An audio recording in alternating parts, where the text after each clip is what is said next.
afternoon, everyone.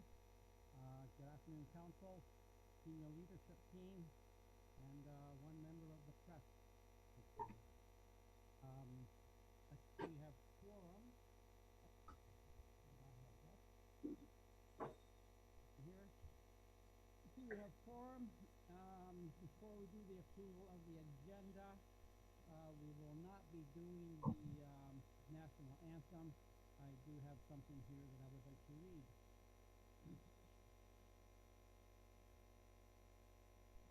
Sorry.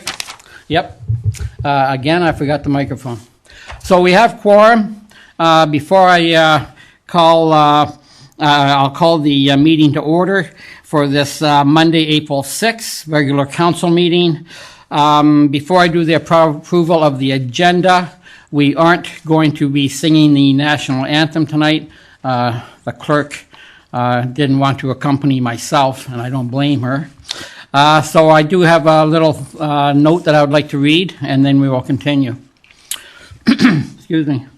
Good evening to everyone watching live. Once again, our council meeting looks different than what we're all used to.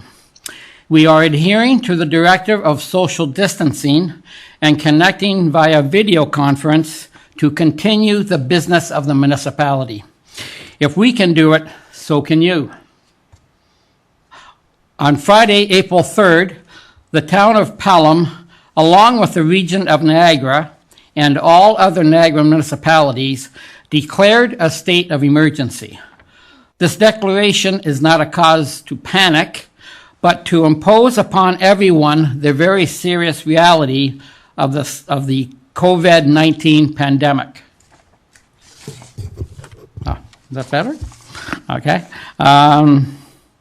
For those of you listening to the advice of our health professionals, thank you. You are making a difference and saving lives. Thank you to those who pick up groceries and drop off for family, friends, and neighbors. Your efforts have not gone unnoticed. The Pelham Support Network is doing great things, and if you need assistance with groceries, visit our website for the link to learn more. For those of you who still think you're invincible, you're not. Stay home, social distance, self-isolate. None of this is easy, but we're in this together. We have to be. I remind you that the following mandatory directives are now in place, and we must stop all gatherings of more than 5 people. This includes private gatherings of extended family. Avoid all outdoor recreational amenities, including parks, playgrounds, beaches, and sports fields. Close all non-essential businesses. Stay home as much as possible and only leave the house once a week if required.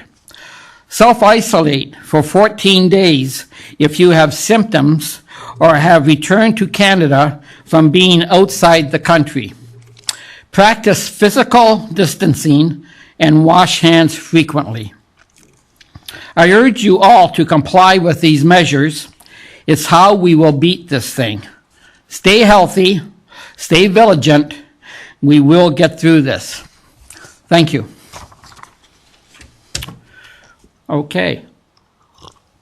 So, agenda. A motion put forward by Councillor Stewart, seconded by Councillor Wink. Be it resolved that the agenda for the April 6, 2020 regular meeting of council be adopted. Mr. Mayor, I do have to move the one report at 12.1 up. Okay. And we do have a motion put forward by Councillor Wink, seconded by Councillor Stewart, that agenda item 12.1 be considered immediately following the delegation. We have to vote on that. Any discussion on this amendment? Not seeing any, I'll call the vote. All those in favor?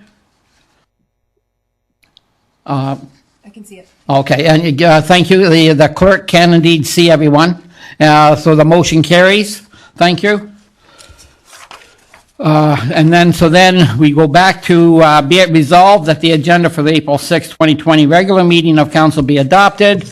Any discussion? As amended. As amended. Councilor Hildebrand. Yes, I have a motion I'd like to consider. During the last council meeting on March the 23rd, we proposed and passed a motion that only urgent, time-sensitive items be placed on the agenda of the council meetings. And since the recent announcement that was made on April the 3rd, I understand that the agenda was made up before that, but I believe there's several items I would propose to take off the agenda for tonight as not being time-sensitive because they don't no longer meet the requirement of being necessary. Can you hear him? Yes. Oh, okay. Through you, Mr. Mayor, the councillor asked that certain items be deferred from tonight's agenda or postponed from tonight's agenda. As we managed it in the last meeting, I would suggest that as we come up to the specific items on the agenda, there be a motion to postpone the consideration rather than doing it carte blanche. Then you might be able to hear from the director as to the significance of the item, if that's suitable to the council. Is that suitable, Councillor? Yes, Mayor. Okay, thank you. Any other questions on the agenda? If not, so be it resolved that the agenda for the April 6, 2020 regular meeting of council be adopted as amended. All those in favor? And any opposed? Motion passed.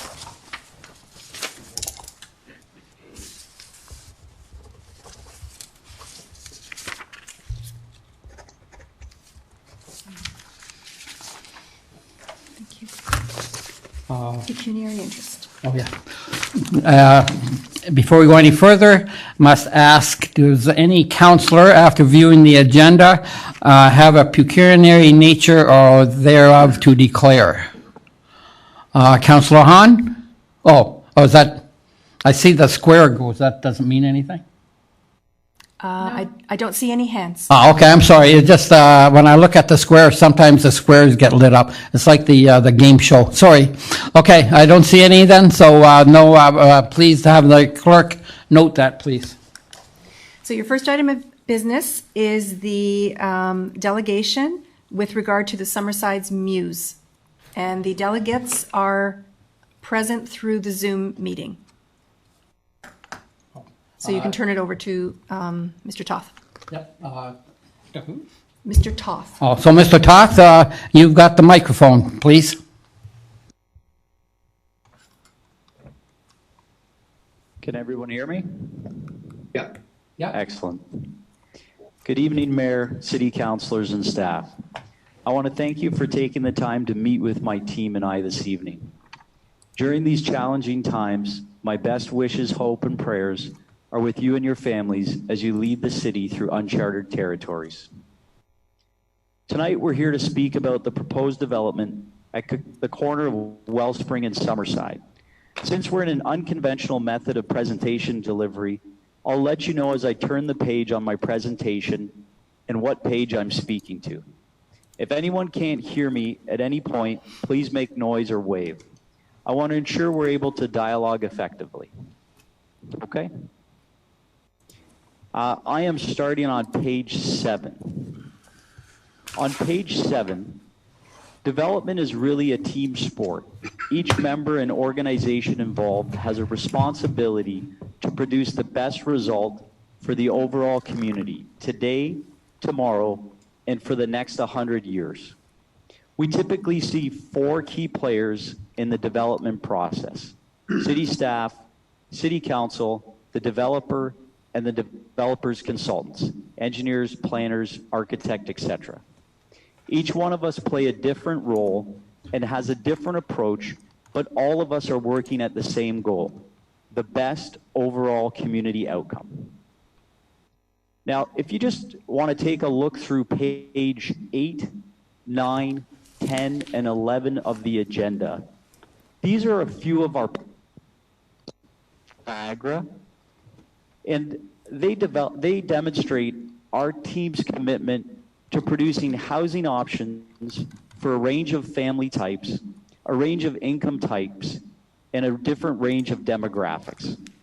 Increasing the benefit to the surrounding neighborhood through pedestrian-oriented design, good urban design, construction using local trades to create quality products that stand the test of time.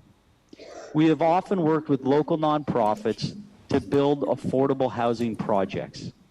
A couple of the projects I included on page 8 and page 9, those were team projects with Gateway of Niagara to produce affordable housing for some of the most vulnerable in Niagara, homeless and those with mental health challenges. We sit on the Innovative Affordable Housing Committee at the region as part of our commitment to create a better community. Our created homes for a diverse spectrum of the population. We've contributed to the municipal and regional economic health through fees, development charges, and levies. We've increased the annual revenues of the municipal and regional governments through creating new property tax revenues. We've boosted the local economy through bringing new families to the region and bringing people to see what we're proud of to call home here in Niagara. We have other exciting projects in the pipeline to help increase the variety and affordable housing stock here in Niagara, which I believe will now be more important than ever before in these challenging economic times.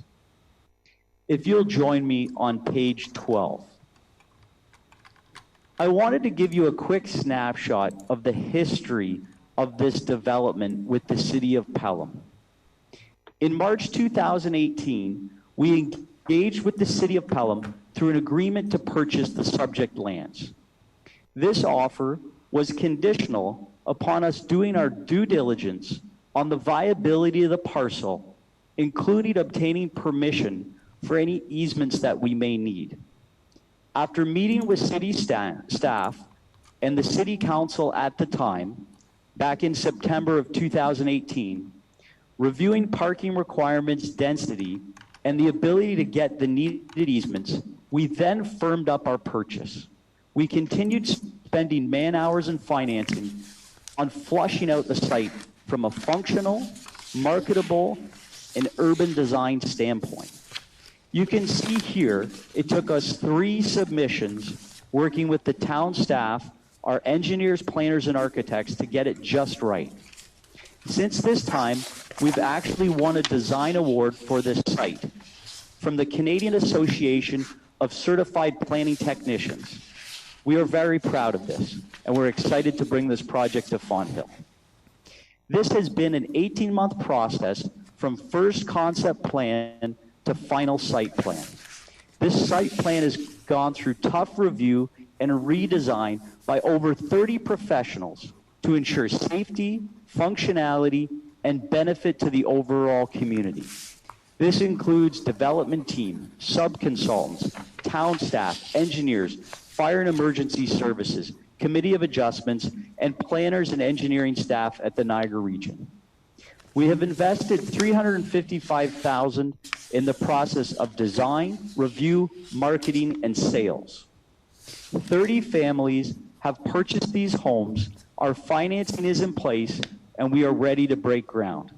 Now, with that being said, councilors, I understand you are in a difficult position because you didn't become involved until late in the process. You're taking over from a previous council and now coming in at the 11th hour. You want to be sure that our site has been designed to be functional, safe, and beneficial to the town.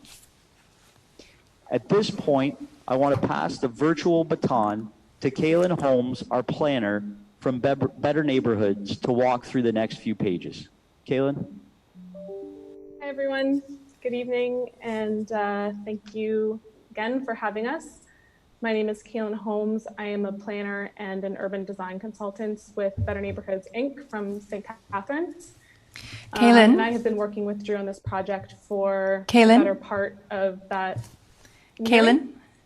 Kaylin, if you could just lean into your mic a bit, please.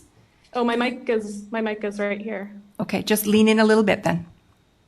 Okay. Thank I'll you. hold it up. Okay. How is it now? Much better, thank you. Better? Okay.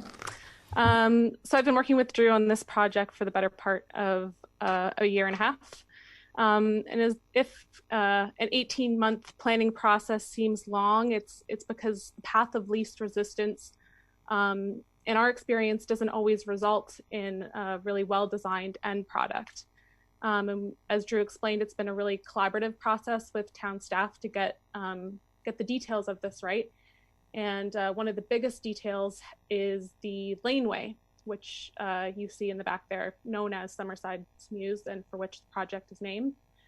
The laneway is crucial to the design of this site. It's a feature that has been used for hundreds of years in urban areas, but is only really starting to appear again in new development in places like Garrison Village in Niagara-on-the-Lake and Village on the 12 in St. Catharines.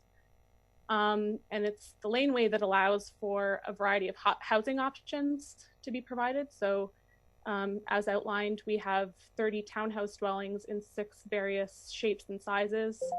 There's 5 condo apartment suites and also 6 studio suites above garages that may be rented out and provide additional source of income for the owners of those garages.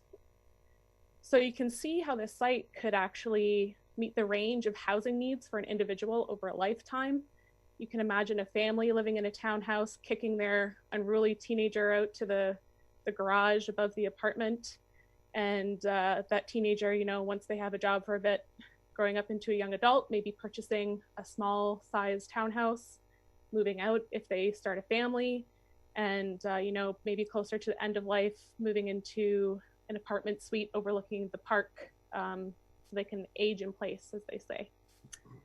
I'm going to move on to the next slide, which is page 14 in the agenda, which shows one of the elevations we have created, and hopefully you've had a chance to look through the other forms that have been proposed for the site.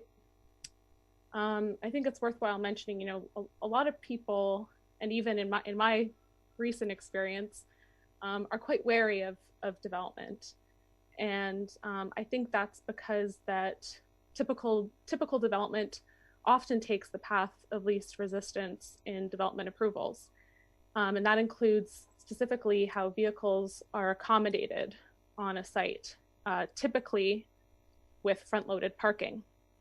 And I really think that that's why people hate development, is when it's designed to the scale and convenience of cars rather than for humans that live in that neighborhood.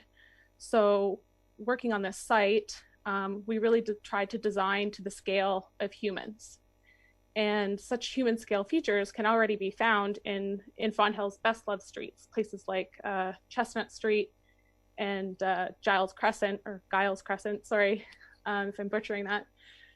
Those places have, you know, really nice little front gardens and porches, buildings that are not dominated by parked cars or garages. The streets there are usually a bit narrower than what we build today, and they're lined with large trees overhanging the street, so it makes a nice sense of enclosure in the streetscape. So we wanted to bring those elements to the site design to ensure that it would be loved not just by the people that will ultimately live there, but the number of people that will be visiting the neighborhood. The community center is right there, so it's important to present, you know, a good face to those visitors. And it's only through the laneway that this human scale is possible.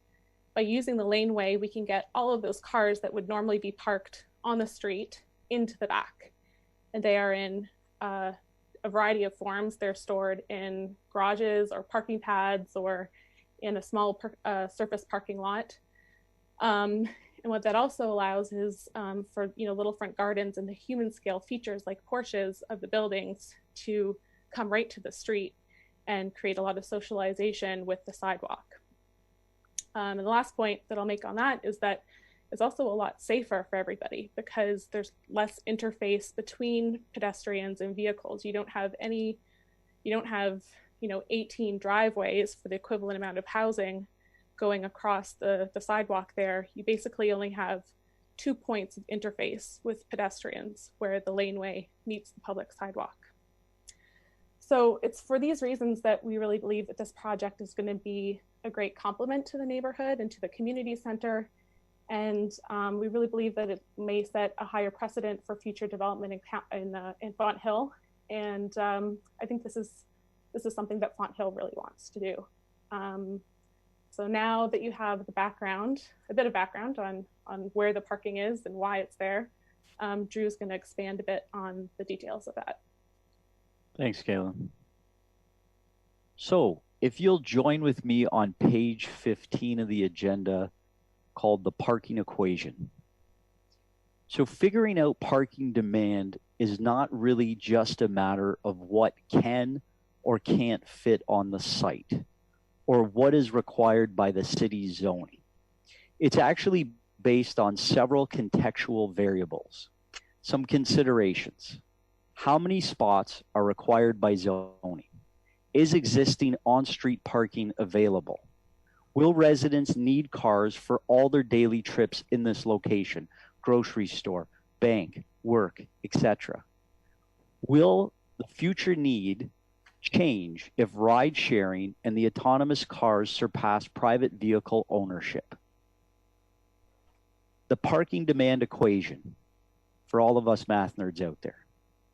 How many parking stalls will the site require equals number of dwellings plus estimated number of visitors plus weighted plus minus of market expectations, also weighted by plus minus of transit, walkability, future need, also weighted by the difference to what the town zoning requires. Next page, on to number 16. I want to look specifically at our site.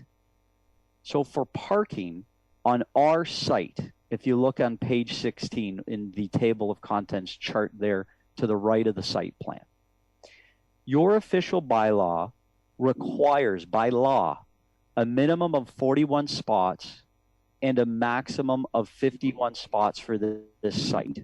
Now, after our review of this site and putting it through the functionality test, we came to the conclusion that we actually needed 61 spots of on-site parking. Not 41, not 51, but 61. We also recognized that there was no street parking on Summerside Boulevard or Wellspring Way. We decided as an enhancement, we could provide for a community benefit to construct an additional 17 on-street parking spots out of our pocket. We advocated to city staff for permission to do this. This brings an additional 17 spots of public parking that the residents of Font Hill can enjoy with the expense not coming out of the taxpayer's pocket. These spots will actually supplement parking for the MCC. Now, a concern was brought to our attention, and we thought about this as well. It's a valid concern, is what if potentially cars from this development spill over into the MCC? So we talked to our lawyer that sets up the draft condo documents, and also helps us walk through the signing of the site plan agreement, the legal aspects of it. And what we found out, and we brought to city staff last week, was that we can actually put a clause in the site plan agreement, a legal clause that would be registered on title, that's a notice to all future residents that they're not permitted to park at the community center. We also recommend that the town, of their choice of course, could enforce by a bylaw to designate that the community center, that residents from our development would not be able to park in the community center, and that they would be able to ticket if anyone from our site parks there. Moving on to page 17, community benefits. The approval of this project will provide the town with economic, social, and environmental benefits that the council can be proud to support. We have 30 families ready to move to Pelham. We have diverse housing options. with the Muse option starting at $380,000 for a brand new home. Right now, you can't find anything close to that in Fawn Hill. You have award-winning development that will come to Pelham. The town gets the economic benefit of the sale of the land. The town also gets the increased tax annual revenue. 20 more stalls on site than your official plan requires. Excuse me, the bylaw parking requires. A suggested mechanism and our willingness to allow a mechanism to help govern any illegal parking in the MCC. And finally, 17 additional parking spots paid for by us that will benefit the public for many years to come and help supplement the MCC parking. In closing, I would like you to know that we are ready to put the shovel in the ground. Our financing is in place from the local Meridian Credit Union. Our finances are in place, and we are ready to get going on this with your approval, of course, and obviously the lift of the new COVID. I want to open it up for questions from councillors at this time.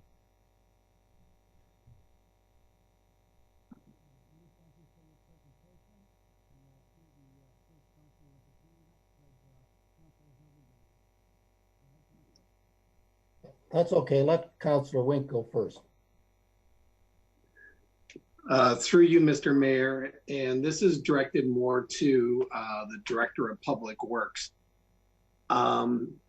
We have a number of bump outs or on Summerside Drive now, and no one's ever explained these things to us. So who's responsible for plowing out those curbside stalls? And in the winter, do winter parking restrictions apply to these stalls? Mr. Mayor. So the town of Pelham is responsible for plowing the lay-by parking areas. We have a separate contractor that does that for us as part of our winter maintenance contract. With respect to any prohibitions or during winter time for parking in those locations, those would normally not be in place now. So to be clear, in the winter, if we have a snowstorm, someone can park in the stalls. Through you, Mr. Mayor, I believe that's correct. With respect to the exact bylaw for the winter parking restrictions, I would like to get back to you on that. But I do know for sure that we are responsible as a town for plowing those and keeping those clear. Okay, thank you. Can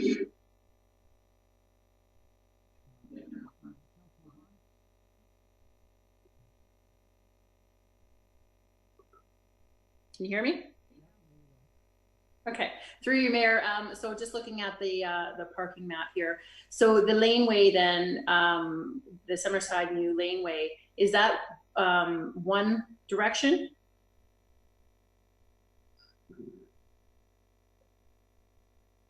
I could take that. It's a two-directional laneway.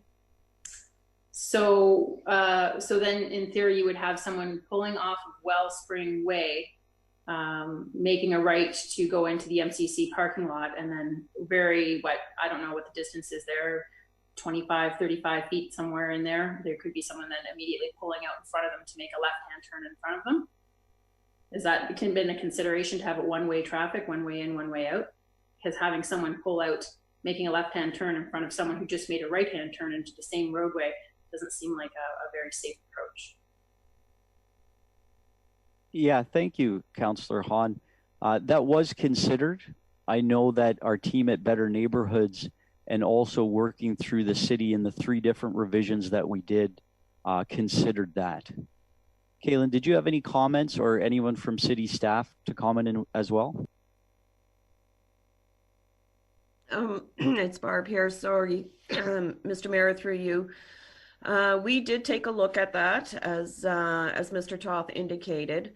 The laneway is wide enough to accommodate the two-way traffic movements, and regional staff also looked at it, and there was no issue brought forward with respect to the distance and the separation distance of that laneway to that intersection. Recognizing that it is the depth of a lot, that's not unusual. You often have intersections that are that depth from laneways or from driveways. What's important, though, is that people would be entering or exiting going face forward and not backing up into the driveway route. And so there is not, that's actually causes or results in a situation where there would be less conflict or less ability for a traffic conflict. I just wanted to add that all throughout the parking lot of the MCC, you would have similar circumstances with the parking in that distance and the turning there as well. And we all know how safe parking lots are to drive through.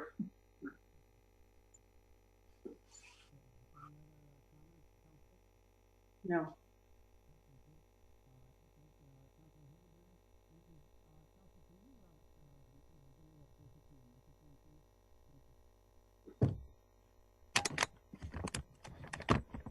Can everyone hear me now fine?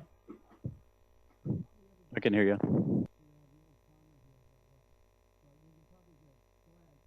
Okay, very good. Well, thank you very much to Drew Toth and his team for his presentation. I'd just like to mention that he's correct. 2 weeks ago was the first time this council saw this presentation. And that's an unfortunate event because obviously the elephant in the room is two big elephants. Number one is parking from day one. As you probably realize, the MCC is a senior activity center and it receives funding on that basis. On the first meeting that this council had in December 2018, the staff report came to us asking us for $80,000 to create extra parking north of the MCC, basically 3 months after the MCC operated, because staff advised us that we did not have adequate parking at the MCC.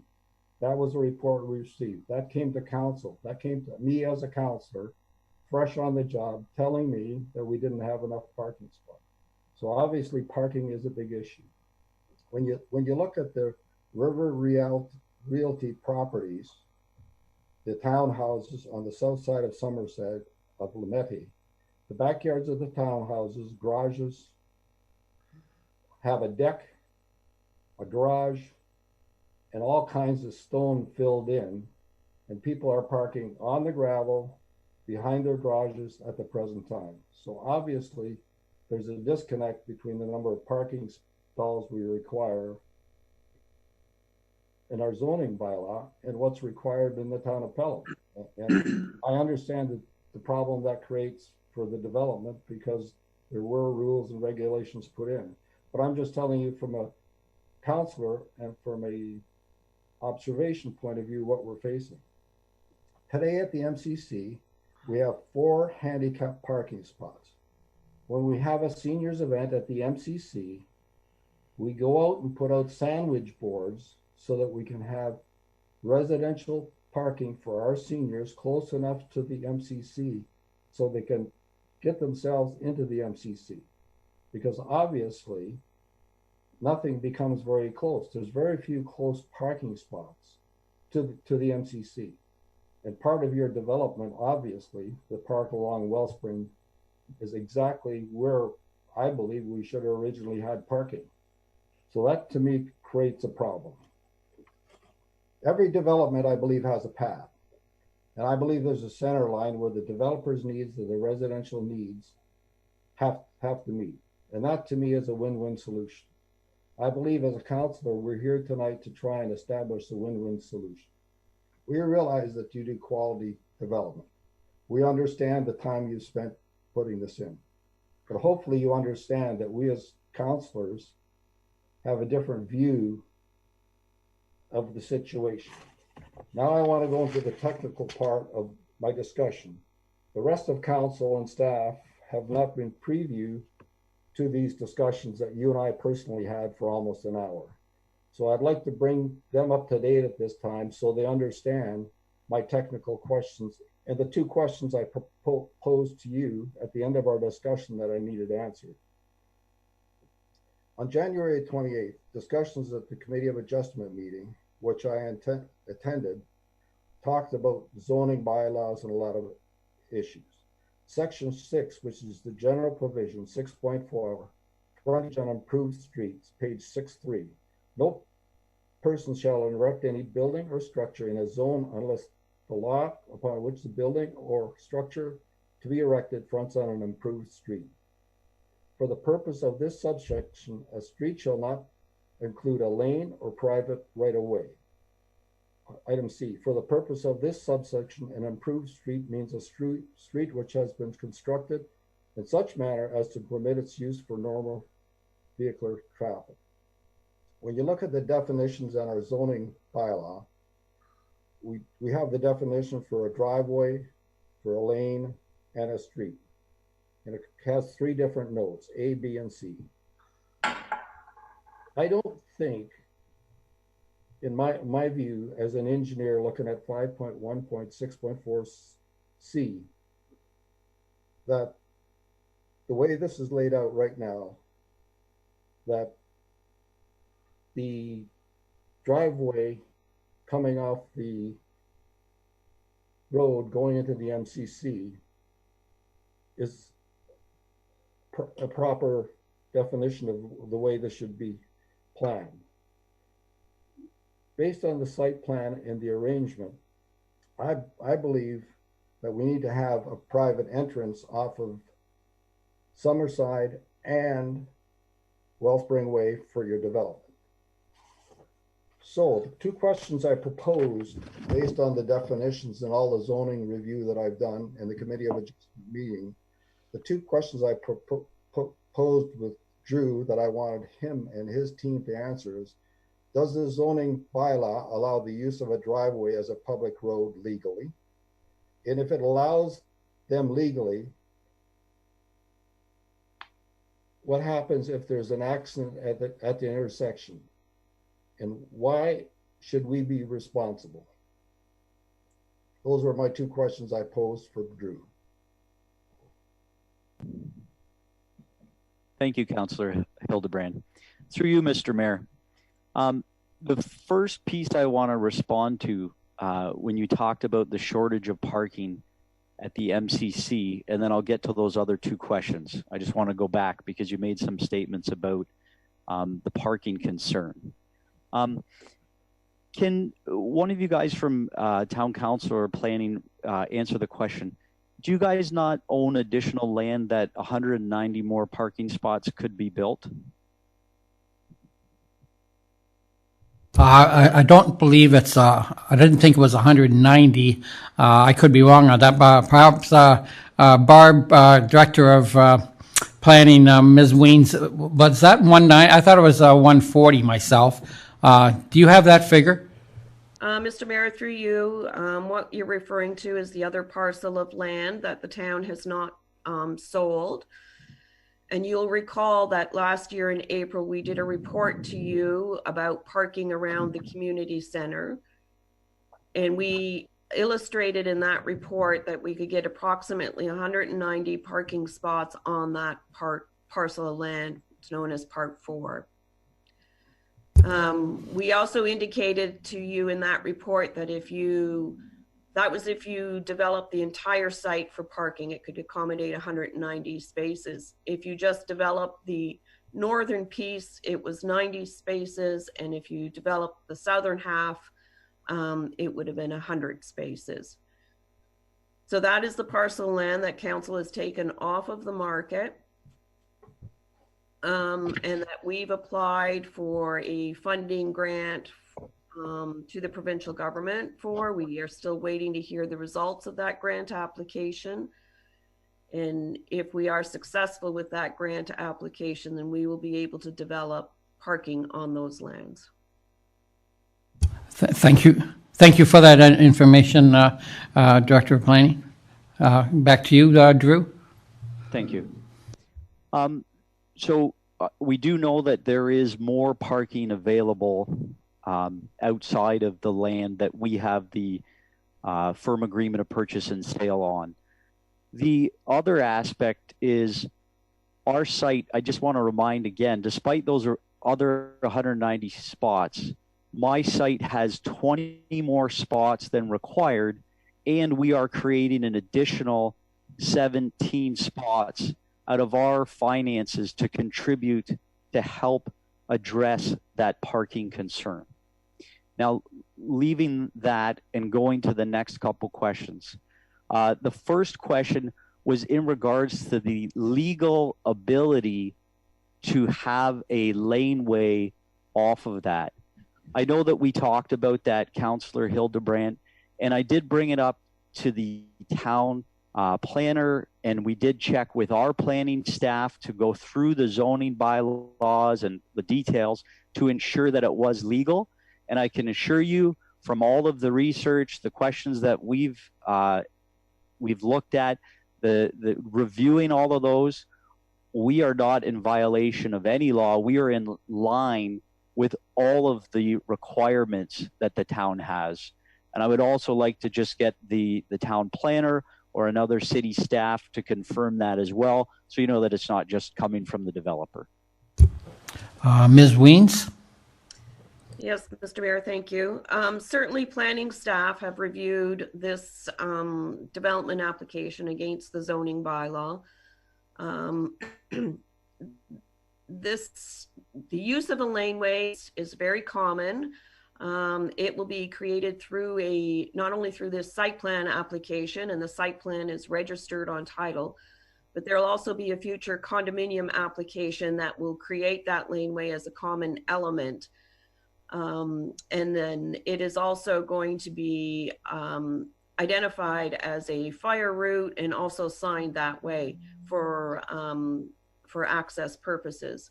So there's quite a number of layers on that laneway that allow for it to be used as a public access route through the site plan agreement, through the condominium, which creates it as a common element laneway that's owned in common, and then through a bylaw that we will pass once the laneway is established to create it as a fire route.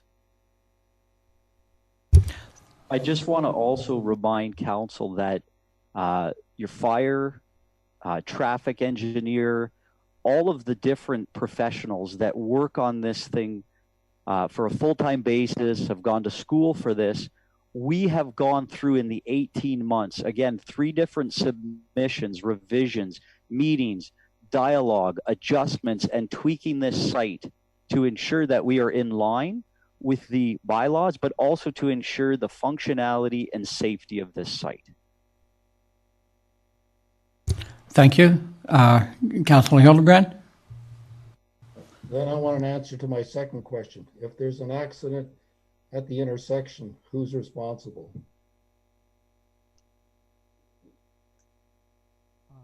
I see the CAO, I believe, wants to take that answer or question. Go ahead, Mr. Cribbs. Well, in every accident, it comes down to the facts, right? So it's hard to give a universal answer. What I can say is that the municipality, after it assumes, after construction, anything that remains a private drive, i.e. private to a condominium, is not meant to attract municipal liability because we don't own or maintain private drives on condominium lands. That we are liable if we're either negligent in our maintenance of public highways as defined by the Highway Traffic Act and the Municipal Act. So if we don't maintain it properly, you don't plow it, don't salt it, don't sand it, or don't fix potholes, or design it poorly, whatever, what have you, municipal liability can attract to publicly owned highways. It can't attract to private roads because we don't own, operate, maintain, etc. Right? So there, to that extent, the road authority is the condominium authority, the condominium board in the future. That said, everything comes down to the facts of a given case. but as a default, we have concerns for properties we own, lands we own, or highways that we're obligated to maintain pursuant to the Municipal Act 2001. So for the portions of the lands we're talking about that will remain as part of the condominium corporation, I understand this whole development will be one large condominium corporation. Mr. Toth or Barb Weens can correct me if I'm wrong, but I understand that it's Common Elements condo, in which case some of that road, there will be some private lands, and whatever is public, that's where we have those concerns. But that's true, and that only becomes true at such time as we assume the constructed elements. For condos, their whole parts we never assume, as opposed to, say, a generic subdivision where we end up assuming all the sidewalks and roads, etc. Thank you, Mr. CAO. Any other further on that, Drew, or should we go back to council? Your mic. Oh, sorry. Can you hear me now? Yes, go ahead. Thank you. Through you, Mr. Mayor, part of the reason why we like to use vacant land condo in our developments is because it doesn't add to the economic responsibility of the taxpayer for road maintenance. It helps to ensure that we're adding to the economic health of a city without taking away from it. The other thing, especially in this area that's such a publicly prominent space at the corner of Summerside and Wellspring, the vacant land condo ensures the grass is cut and the landscape is maintained by a professional property manager that I, the developer, hire and put this system in place before I step out of the condo board. And so it ensures the long-term health and appearance of the development, and it also contributes to the economic health of the city through increasing the tax base, but it doesn't take away because the condo is always responsible for the road maintenance. Thank you for that, Drew. Councillor, any more? Oh, I see Director of Planning wants to add something. Go ahead, Ms. Weens. Thank you, Mr. Mayor. I would just also like to add one comment to Councillor Hildebrand's comments where he indicated he would like to see 2 new entrances, one on Summersides and one on Wellspring for this development, as opposed to using the access route through the community center. What that does is that creates additional points of conflict for traffic in terms of additional intersection and additional turning movements that would actually create a worse condition from a traffic safety perspective. And so providing for the shared driveways and the shared accesses in reality does allow for reduced points of conflict and potential conflict for traffic and accidents. Thank you. Thank you for that, Ms. Weens. Councillor Hildebrand, did I see your hand again? Yep, go ahead, sir. I believe from a technical standpoint, we've talked about those issues, but they're not the biggest elephant in the room. The biggest elephant in the room for me is that the property that's along Wellspring, which is the third question I really asked you, is I believe that property I would prefer to see along Summerside. So we're talking about the development along Wellspring. Just move that into our property, because I've checked out the dimensions and I've laid it out, and there's plenty of room for you to move that in block to Summerside. And that to me would be a win-win solution for our town and for our seniors and handicapped residents for the town of Pelham. And that's what I asked you to think about as well. Drew, have you got? Hildebrand, through you, Mr. Mayor, can I respond? Yes, go ahead. Thank you. You did, Counselor, and I appreciate the ask. And I know part of my response in our private conversation will be the same here in the public conversation, which if we were at the beginning and design phase, or even maybe 50% through in one of those revisions that we had done back and forth with the city, I would be happy to move that over. The issue right now is that we are on the end zone here. And so the man hours, the economic investment, and the fact that we are ready to finance and move forward, and the sales have been made to families ready to move to Fawn Hill is based on this design. Number one would be a major economic hit. Number two, it would be a major time hit. And number three, we'd have to refigure out the whole design. I'm going to ask some of the city staff to respond. Also, one of the members of my team present from Better Neighborhoods, whether it be Kaylin or Glenn, on how much has gone into the development. And what you're asking isn't a simple cut and paste, because if it was, I would engage in the conversation and the ability to move it. But what you're asking would actually literally start us back from ground zero, move us backwards 18 months, a new civil engineering draining, new servicing, so new sewer, new water, new sanitary, architecturals, will they fit on? Some of those potentially could be salvaged. But the key thing is our whole site design from ground zero, we would have to start again. And so I really don't feel that is fair to even ask me to do at this point.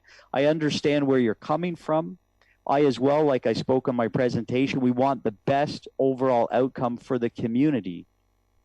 But to go back 18 months to chop off all the investment we have and to put the families moving on hold as well, I don't believe is a fair thing to ask at this point, and I don't believe it's the best result for the community. So perhaps, Barb, did you have anything else to add to that, or should I go to one of Drew's assistants? Well, Mr. Mayor, what I can advise is that certainly Drew and his team have been working with town staff in good faith. They do have a agreed upon purchase and sale agreement to purchase these lands subject to site plan approval. And as Drew indicated, it's been 1.5 years of a lot of work and a lot of due diligence on his part and a lot of expense. And he's been doing this in good faith that this is the parcel of land that he's going to acquire. To change that at this late juncture is extremely unfair and probably prejudicial, quite frankly. And I don't know, maybe the CAO may want to weigh in on that, but I think it has the potential to put the municipality at a significant risk. And we've been all working together in good faith that this was the property that council was selling. Thank you.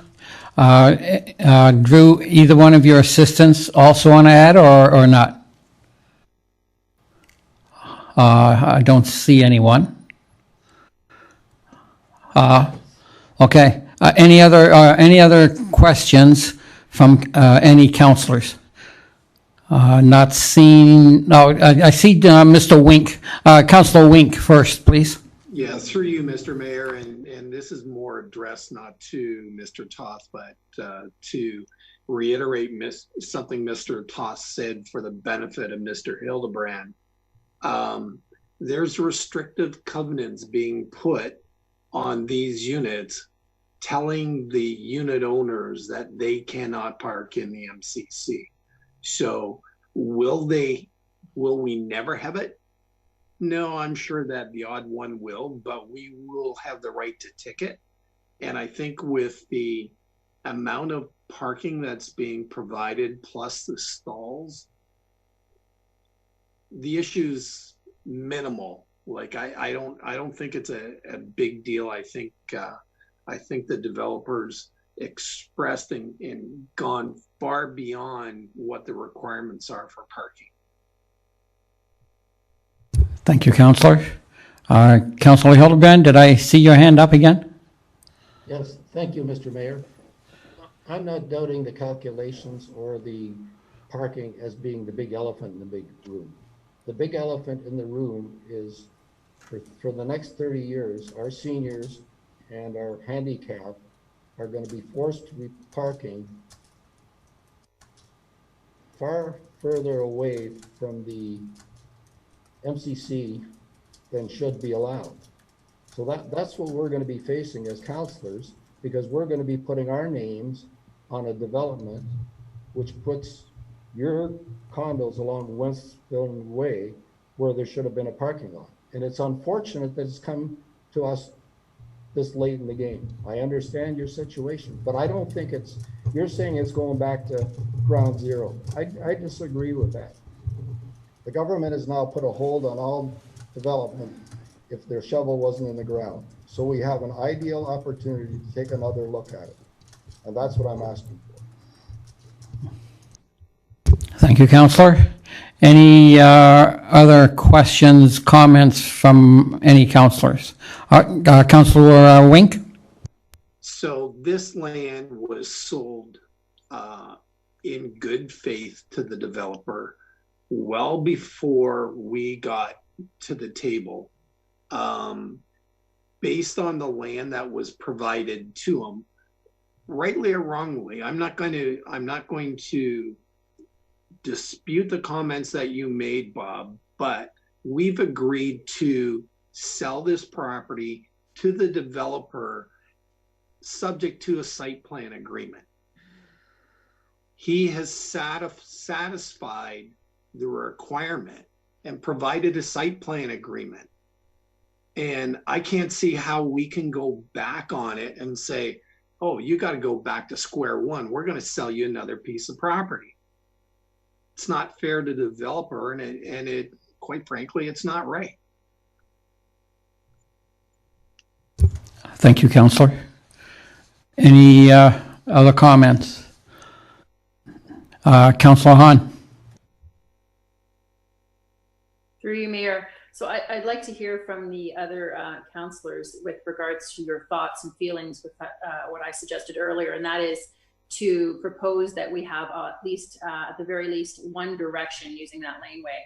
It's still an issue for me, not gonna lie. It's I just have, I think you could probably put a picnic table there at that intersection where you could just watch fender benders all day, the people pulling out in front of other people and all of a sudden stopping when somebody's just made a turn. I understand that there is a distance of one unit, whatever distance that is, I'm not sure. And according to the map here, it doesn't look like it's that deep, but regardless, if at least you had it one way in, one way out, it seems like a safer approach than to have people pulling out in front of others. Is that something that the other councillors would? Any Councillor Wink? So my thought would be, if you've got someone coming into the development and they end up at the wrong end, where are they going to drive? They're going to drive through the parking lot of the MCC to get to the other side. So you're creating more traffic within our parking lots so someone gets to the proper spot to enter. But they know there's only one entrance and an exit. So if they don't know. The residents know, but do their guests know? Well, their guests know where to turn in. I would think that they would be given the address off Wellspring Way, no? The other councillor? I don't, any other, I see Councillor Hildebrand. Go ahead, Councillor. I agree with Councillor Wink. My concern right from the beginning was the liability at the interchange. And I truly believe going one way would be the answer. And the other thing with regards to that, right now there's a planned walkway for residents to walk through the development off the Summerside from the other side of the street, which probably would be jaywalking, into the parking lot. to me, that whole area has to be fenced off. I mean, if there's some consideration that should be given, we shouldn't be walking people into a parking lot. We have a great public walkway that comes on the circumference of the development as it is. To me, that's where the people should be walking rather than through a parking lot to get to the MCC. Thank you, Councillor. Councillor Stewart, are you adjusting your microphone or wishing to speak? Thank you. Through you, Mr. Mayor. I agree with Councillor Hahn with not having like an access directly into the community center parking lot. And I also agree with Councillor Bob Hildebrandt about the walkway between the townhouse units into the parking lot. There's a large sidewalk provided for access. And my feeling is, you know, again, back to the parking, with that laneway, with that walkway right there, I know what I would do half the time. I would just plunk my car there and walk through. And it's an issue. And and what I'm next going to say, you know, really has no relevance to this project. But I hope going forward, as these more developments come to our community, that council is engaged far earlier in the process. So when the, you know, the first site plan and the revisions come up, that council has the opportunity to look at them and can offer commentary on how council feels it would best fit our community. Thank you. Okay, any other comments? So Drew, do you, oh, I'm sorry, Councillor Wink? yeah, so my question would be more to Mr. Toth. Would you have objections to making that laneway one way and closing off that walkway? And I see Glenn, your assistant, Drew, has his hand up. Go ahead, Glenn. We get your mic. Can you hear me now? Yes, we can. Okay. Two comments. The walkway from Summerside through to the parking lot was really for the convenience of the area residents to cut through. It doesn't have to be there. If it was really intended for the assistance of that, not necessarily for the residents of the project. If council doesn't want that walkway there, I'm sure we can take it out of there.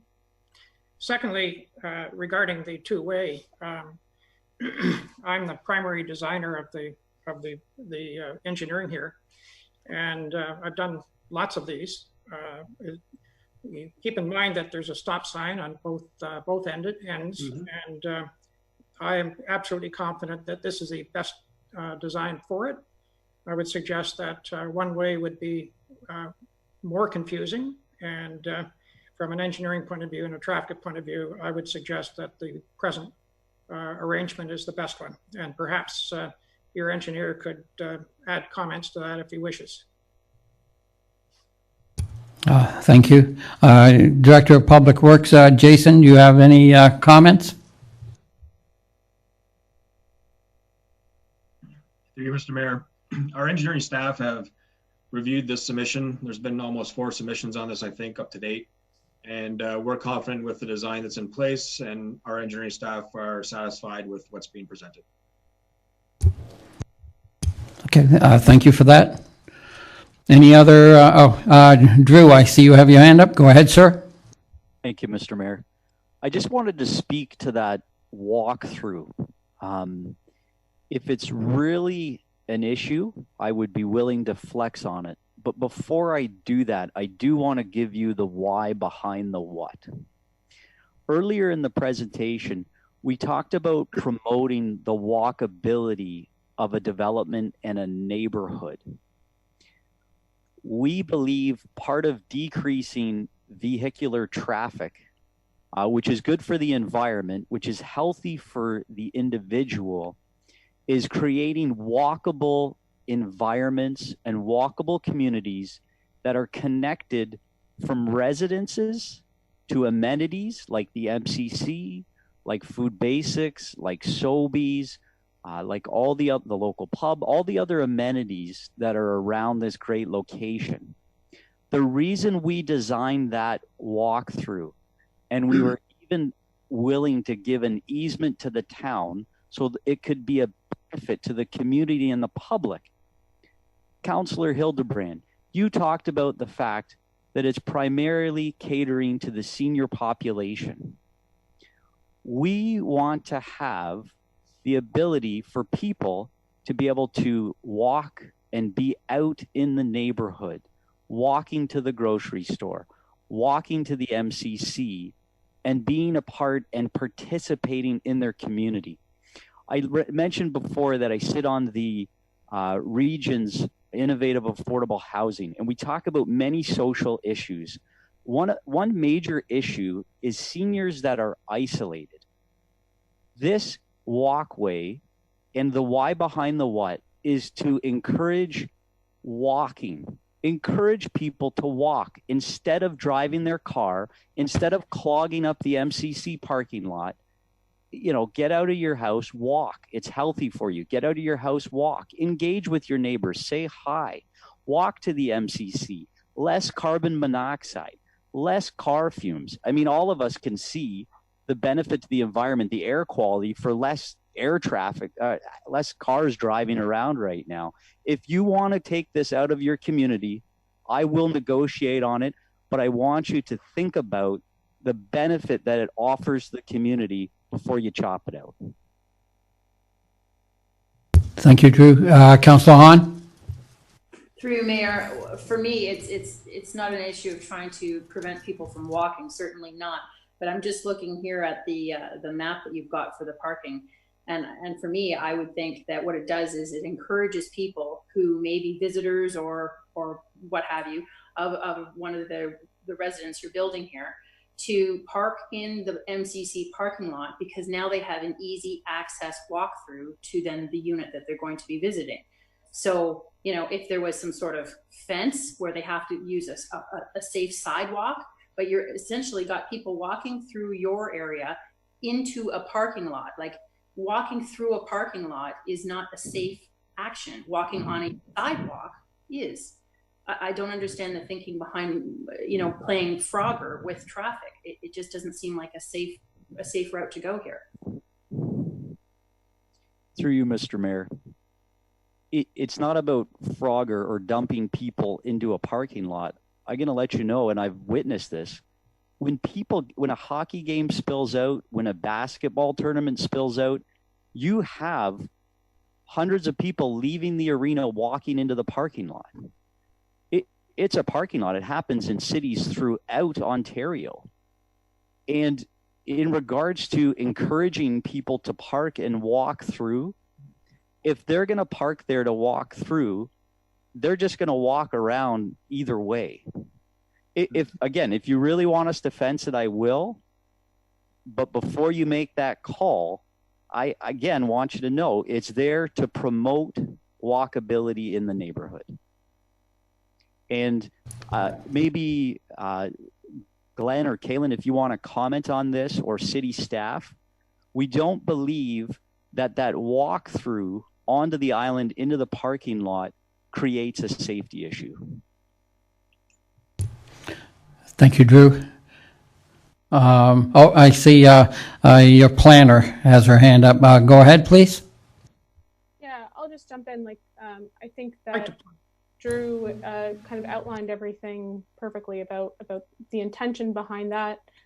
And I think that the idea is not to create a single path there, but what we see in planning and design is that when you increase the number of paths for pedestrians, then they have an option of where they walk to. And certainly if an individual feels it is unsafe to walk through a parking lot, they have the other options of the other beautiful sidewalks around the site that will take them directly to the entrance.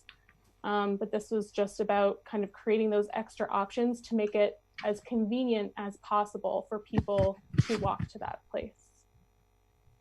Thank you. Any other questions? Councillor Hildebrand. Let me talk to you about another option now. I agree that as far as I'm concerned, we shouldn't have people walking through the parking lot. Councillor Hildebrand. Councillor Hildebrand. Bikes in that area. Just on Saturday when I was cycling in that area, I saw two kids going all over the area. And once this lifts, those kids will be driving down everything. And there's a nice slope down there too. So the skateboard kids and all those kids will just be rifling straight down through. That's my personal opinion. So I'd like to see that fenced off. The other thing I'd like to say, so my question to you was, would you be willing to move the area that's off Wellspring Way over to Part 4? It seems as though that's not considered an option. Would you be willing to move units 11 to 23 down and move the parking for that area to the top north end? Thank you, Councillor. Any comments on that? No. Yeah, I'm just going to pick up my site plan so I can look at those specific numbers and respond.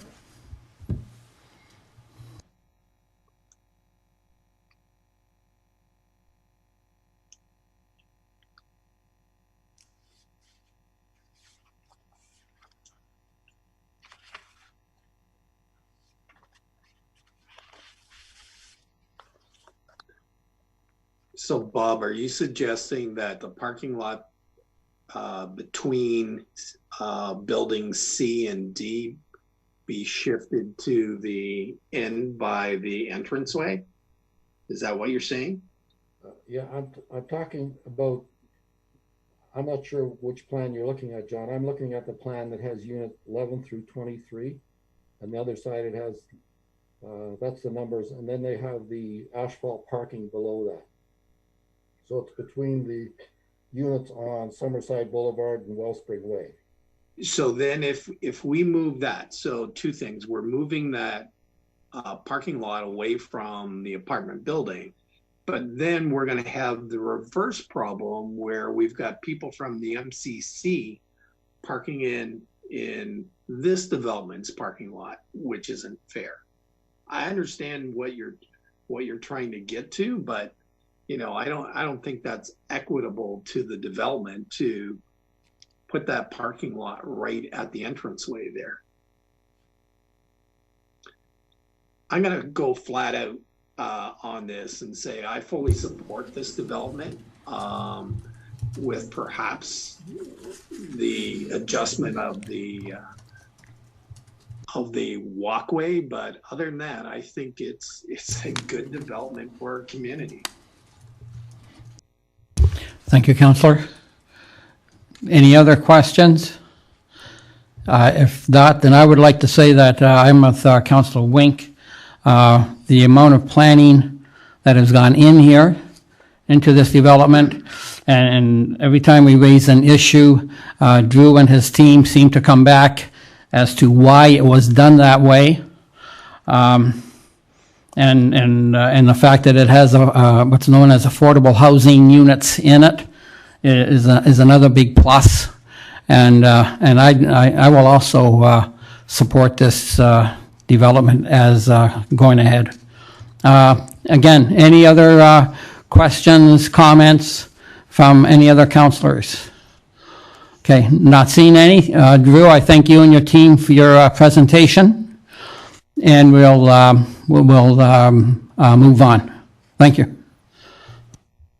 So now I will, first of all, we'll receive this for information. A motion moved by Councillor Wink, seconded by Councillor Stewart.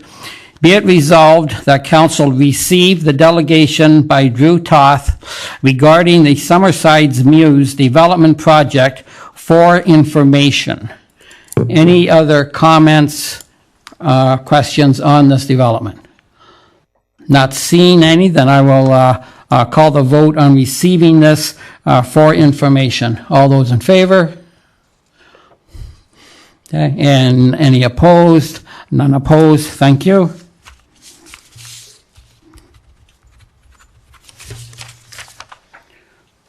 Now you have the staff report. I'm sorry?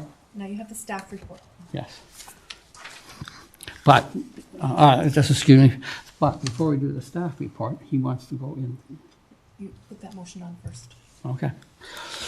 So we have a motion by Councillor Stewart, seconded by Councillor Wink, that council receive report number 2020-0036, planning pertaining to site plan control file SP-03-19, and that the bylaw and site plan agreement for Part 5 on RP 59R-16105 be submitted for approval by council at the next regular meeting, authorizing the mayor and clerk to sign the site plan agreement with the purchaser 2494557 Ontario Inc. Comments on this report, please. Councillor Hildebrand. Yes, since the provincial government placed a hold on all new development, I don't think we have to approve this at this time, and that we can defer this decision so I can have more time to review this before I say yes. So as far as I'm concerned, I want to defer the decision.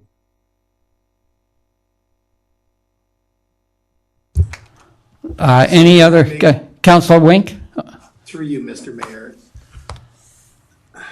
We're paid to make decisions in this town. We can't keep on deferring. So the developer has been patiently waiting for an approval. And because the government last week says, well, they can't put a shovel in the ground today, but 3 weeks from now, he changes his mind and you can go ahead with development. And we've been holding the developer up in advance because we can't make a decision. What's going to be different 3 weeks from now or whatever than what's being presented to us at this point in time? Nothing. Make a decision. On that ground, Mr. CAO, I believe you have something? I have some legal advice that I would like to offer to this council if this council is prepared to receive it. Assuming that's the case, you'd want to bring a mover and seconder to go in closed session. Okay. Yes, thank you. So, and as you just heard the CAO, I need a mover and a seconder to go into closed section to receive some legal advice on this situation. Mr. Wink, Councilor Wink, you will second, you'll put the motion forward. Move it. And Councillor Hahn, you'll second? Thank you. So, Madam Clerk, what's the, will we go into closed session now? Thank you. Through you, Mr. Mayor, we will need to go in closed session, so I will ask Mr. Barr, Mr. Toth, and Ms. Holmes to disconnect from the call at the present time, and any of the, and then the CAO will come in the council chamber. I will stop the recording in the live stream, and then we will start up again. We can message you, Mr. Barr, Mr. Toth, and Ms. Holmes when we go back into open session. Thank you. Okay, so we'll await as Mr. Cribbs makes his way into the council chamber. And I just need to disengage the live streaming.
Just you and I, Jason?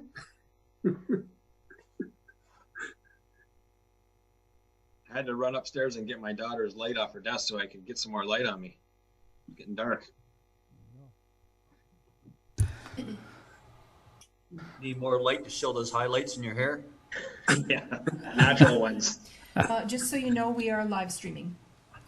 Just so everyone knows, the live streaming has started. Ladies and gentlemen, we are just on a brief recess. We will reconvene in a few moments.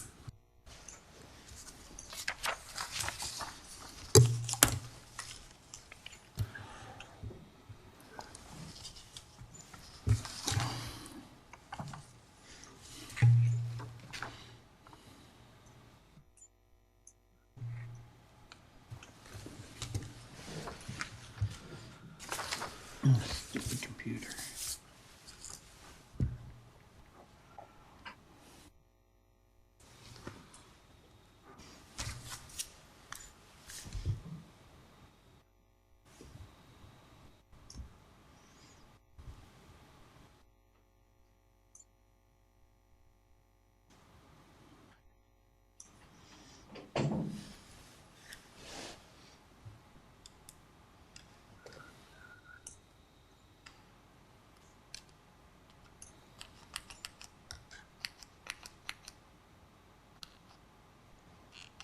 For those of you in the viewing audience, we will be with you momentarily. We're just completing a short recess.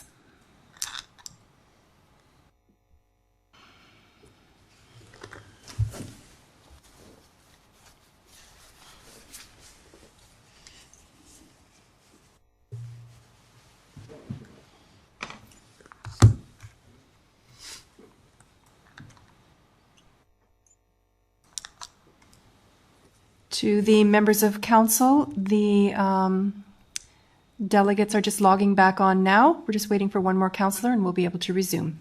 Thank you.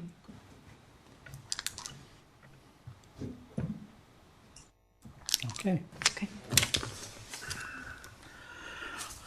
Okay, we have all the councilors backlogged on.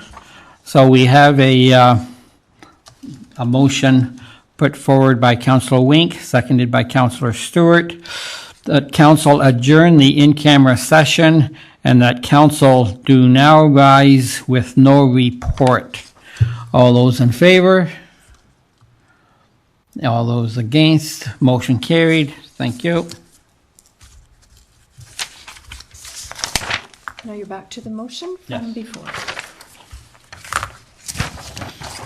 So now we're back to the motion put forward by Councillor Stewart, seconded by Councillor Wink, that council receive report number 2020-0036 planning pertaining to site plan control file SP-03-19 and that the bylaw and site plan agreement for Part 5 on RP 59R-16105 be submitted for approval by council at the next regular meeting, authorizing the mayor and clerk to sign the site plan agreement with the purchaser 2494557 Ontario Inc.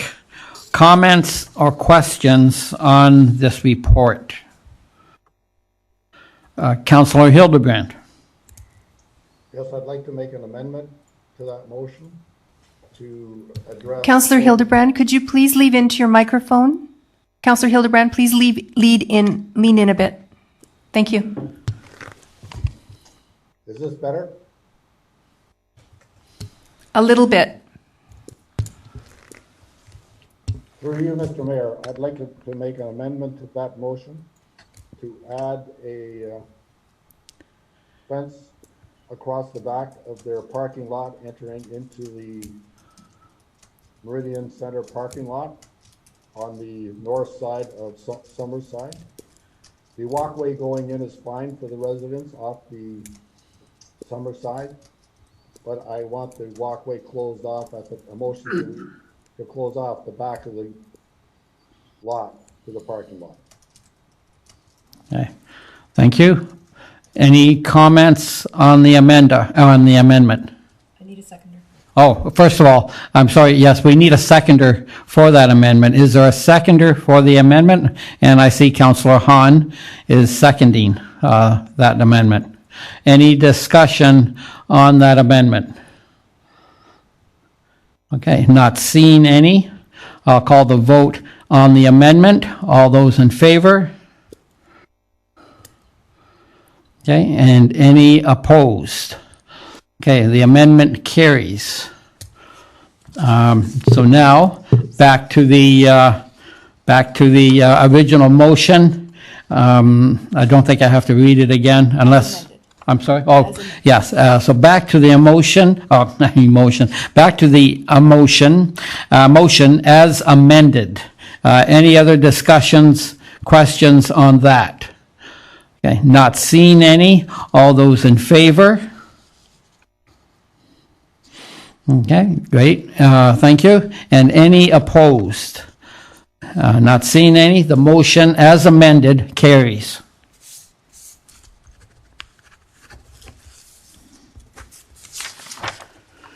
Thank you.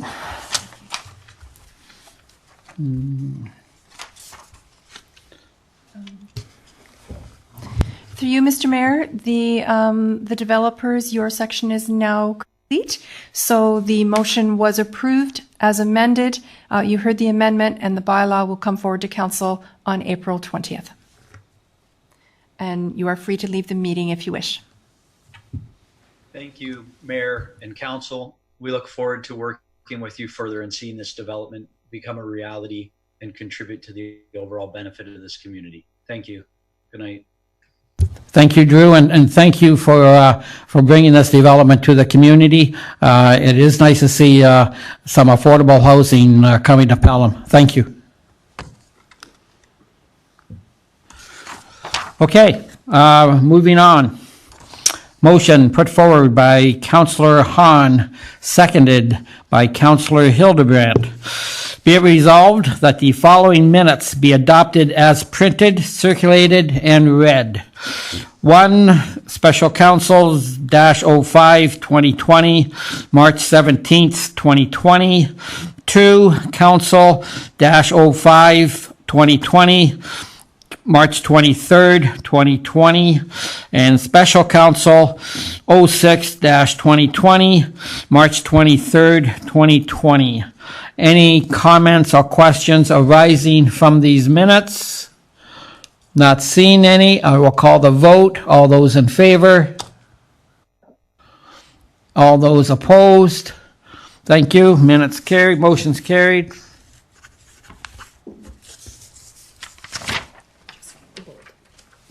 Read that. Okay. First, you need to ask if there are any items to lift. Oh, yes. So now we're at the consent agenda, part of the agenda.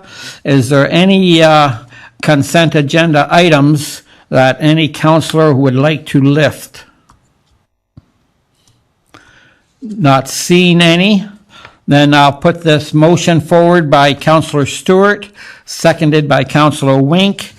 Be it resolved that the consent agenda items as listed on the April 6, 2020 council agenda be received and the recommendations contained therein be approved as applicable.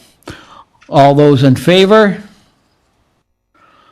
Any opposed? Motion carried.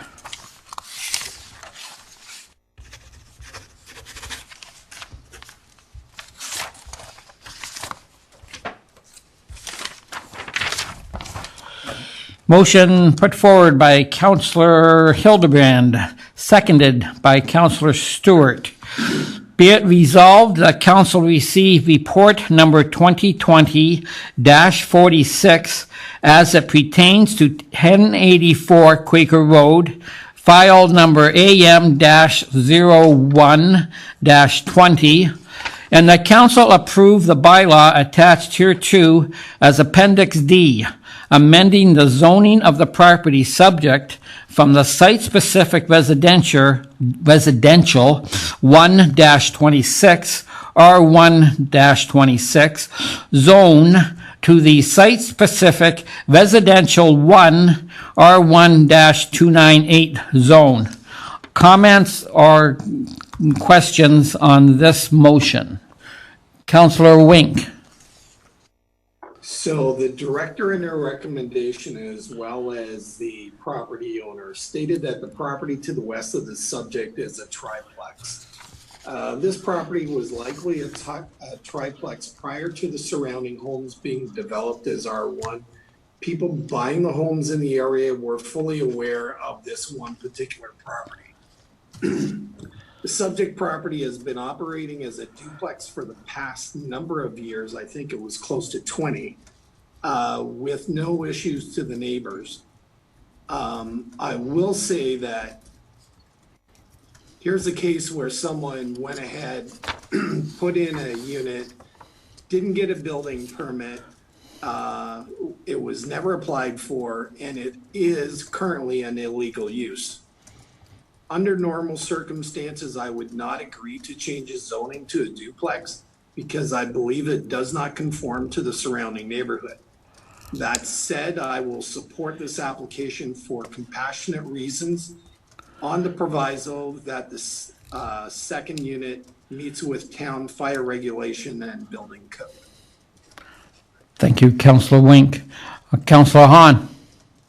Yes, you, Mayor. I'm a bit confused when it comes to this report because my understanding after listening to Ms. Laney, who presented to us the very first time, my understanding was that there was actually 2 rental units. So 2 rental units plus the main dwelling would be a triplex. It'd be 3 units in the house. So is there 3 units in the house or 2 units in the house? And what exactly, when they say we're to approve a duplex, does that mean that Ms. Laney will be removing one of her tenants from the other dwelling and removing that dwelling unit? So we'll ask the Director of Planning to comment on that, please. Thank you, Mr. Mayor, through you. So you'll recall that the Lenny's got a building permit to permit a granny suite sometime in the 1990s. That granny suite is on the main floor of the house, and it is interconnected with the main dwelling of the house. It has an interconnected entrance, doorway. And so it is now considered to be part of that dwelling. Although it's a granny suite, it is interconnected. It's not a separate dwelling unit. The second dwelling unit is in the basement, and that is not interconnected with the house. It has its own entrance and exit. And so that is the dwelling unit that they want to legalize. The granny suite is occupied, my understanding is, by a tenant. I don't believe that there's any intention of removing that tenant, but that granny suite was legally constructed. They did receive building permit for it, and it does meet the requirement for a single detached dwelling because it's interconnected with the existing dwelling.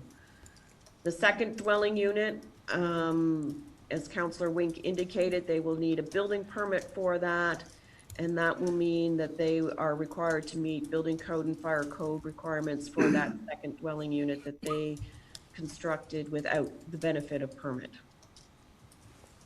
Thank you for that, Ms. Weens. Councillor Stewart.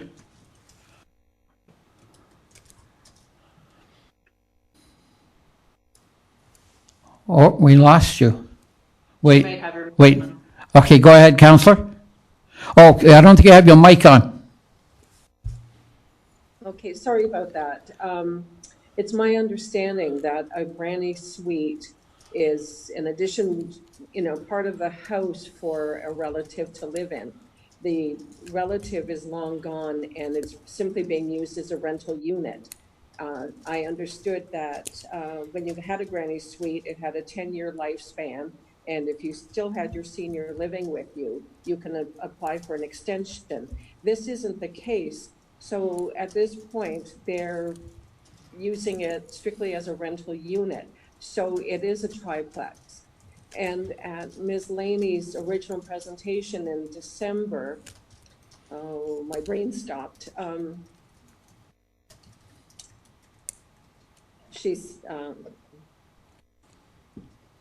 sorry, I totally lost my train of thought.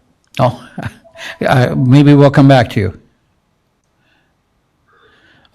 Okay, Councilor Hildebrand. Through you, Mr. Mayor. In talking to the chief building inspector, I was of the opinion that this granny suite was converted into a rental unit by having a complete kitchen, which is a requirement for a rental unit. So to me, it's no longer defined as a granny suite, because a granny suite, as far as I know, under the building code, does not have a complete kitchen facility. So therefore, in my definitions, this right now is a triplex, and it's not really a duplex. So really, the question I'm asking is, the fact is, are they going to just have one extra unit, not two? Because obviously they told us they didn't want to get rid of their tenants. So how are we going to make a decision if they've virtually told us they don't want to comply with just two units? Councilor, Director of Planning, I misunderstood. I thought that the granny suite it is adjoined to the house by an interconnecting doorway. But so is that the one now that has the senior tenant living in it now, or is the senior tenant down in the basement?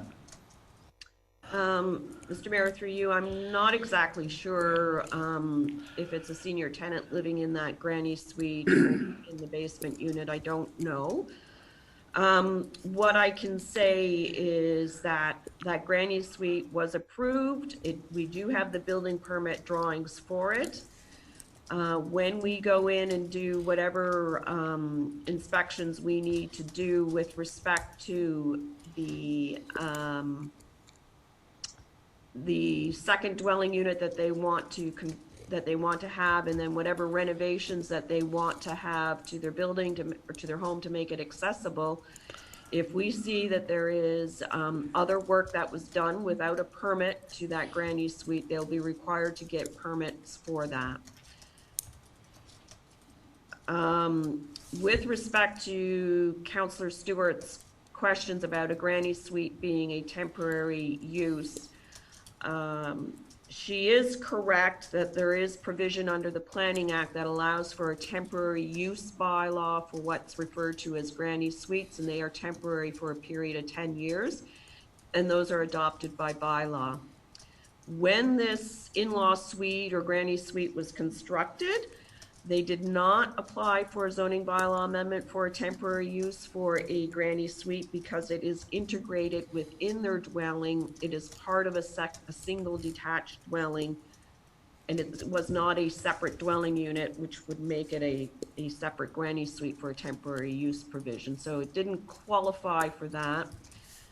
My understanding is when that was first constructed, they did have one of the parents living with them. That parent has since passed on, but since then they have been renting that space out. It's no different than anybody who would be renting, space in your house to a tenant for a long term. That can happen, and so this is still that portion of the house is still considered to be the single dwelling. It's the basement unit that is the illegal unit. Thank you. And to be clear, to also clarify, they applied for the duplex. They did not apply for a triplex. They do not want a triplex. They've made this application for a duplex. Thank you. Any other questions? Councilor Hahn. We need your mic. You hear me now? Yep, thank you. Through you, Mayor. This is to planning. Just so I understand, so if we were to approve this, would this not set precedence then for not just that particular area, but a great deal of that area around Haste and Welland, for other folks to do the same thing? In other words, with Councillor Wanke had suggested doing it on a compassionate note, but would this not then set the precedence for other people to ask, and then we would be in a situation where we'd have to grant for a lot of other individuals? Or perhaps the CAO would like to have these waived. Mr. CAO? Sorry, there's no non-subtle way to do that in this system. Yeah. Look, that is an entirely reasonable concern, Councillor, and ultimately, I can't give you, we can't responsibly give you an absolute, an answer with absolute certainty. If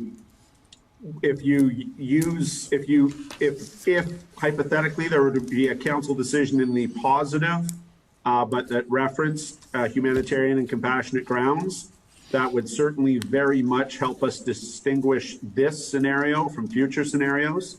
At the end of the day, every single application is supposed to be judged on its merits. So would it create a precedent? Well, I can't tell you that we've never done this before. We haven't been employed here that long, but I can tell you, yes, it has that capacity, but certainly if you do it for humanitarian and compassionate grounds, and the fact that every application has to be looked at on its own merits would suggest to me that that need not be the determinative factor for one's decision. So, I mean, is that a perfect answer? No, it could in the future inform some other application that you wouldn't be supportive of. But at the end of the day, council gets to make this decision, council gets to make future decisions, and it need not, you can't bind yourself. That's a basic legal maxim. Court of Justice can make a decision, can say you're guilty of speeding on this charge and not guilty on the next one. It doesn't bind itself. Superior Court can't bind itself. This council can't bind itself. You can decide yay here and nay on the next one, or nay here and yay on the next one, because you hear each one on its merits. So in this case, we're not that worried about precedent, but we're particularly not that worried in the event that you went in the affirmative because of humanitarian and compassionate grounds. Thank you, Mr. CAO. Councillor Stewart.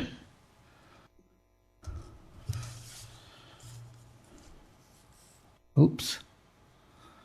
Hi, sorry about earlier. My thoughts are back on track. When she first presented to us in December, she told us that her neighbors all knew about it and they were all fine with it. But then when it came back to council, and we did find that she had neighbors that were opposed to it. Thank you, Councillor. Any other comments? Councillor Hildebrand? That's through you, Mr. Mayor. I just want to address the Director of Planning again. I understand that you're saying that our Chief Building Inspector will be going in to ensure that we only have 2 units in that apartment. So that ensures that we don't have 3 kitchens and all the other pieces that are required to have 3 rental units in that property. Is that correct? Director of Planning? Mr. Mayor, through you, I can't say that it'll ensure there won't be 3 kitchens. There are lots of single detached homes that have 2 kitchens in them. What it has to meet is all the building code requirements and for that. So just because you have 2 kitchens does not necessarily make it a separate dwelling unit. Thank you. Councillor Hahn? Through you, Mayor. So this goes to, I guess, the Director of Planning as well. So if we did not approve this, then essentially this couple then would not be able to make their changes to suit his handicap access needs, correct? So that is essentially what the question then is basically if we say no to this, then ultimately they can't move forward with making the alterations to the home that they need at all. That's 100%, can't do it. Mr. Mayor, through you, that's correct. Currently, right now, we're in a position where we can't issue any building permit for the renovations that they want to do for accessible reasons, because the dwelling currently does not comply with the zoning bylaw. Thanks. Thank you. I guess just for the going forward, I'd like to also put my 2 cents in that I'm all for this application. If council wants, if there is indeed a concern about setting a precedent, then I would suggest that well within our boundaries to go with humanitarian compassionate grounds. I mean, this couple had, it wasn't their doing to be involved in this horrific accident. They've been in this house for 30, 40 years. They just want to make it accessible so they can live there for more years to come. So anyway, any other questions, comments on this? I'm not seeing any other comments or questions. Then I'll call the vote. I believe I already read it.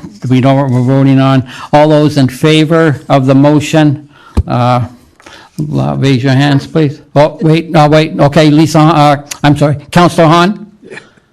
Sorry, through you, Mr. Mayor, before you actually put this to vote, I'd like to make an amendment, and that if we are to approve this, that it would be, in fact, for humanitarian and compassionate grounds.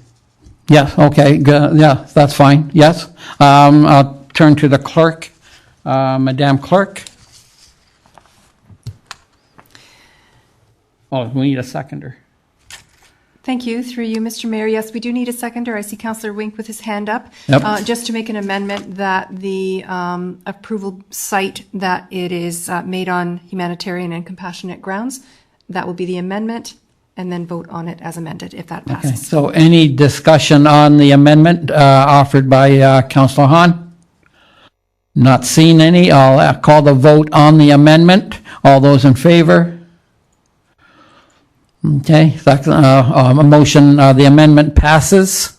Then back to the motion. I'll ask one last time. Is there any other questions, comments on the motion itself as amended?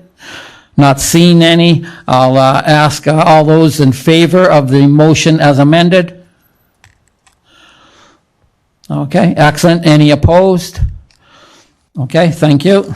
Motion carries.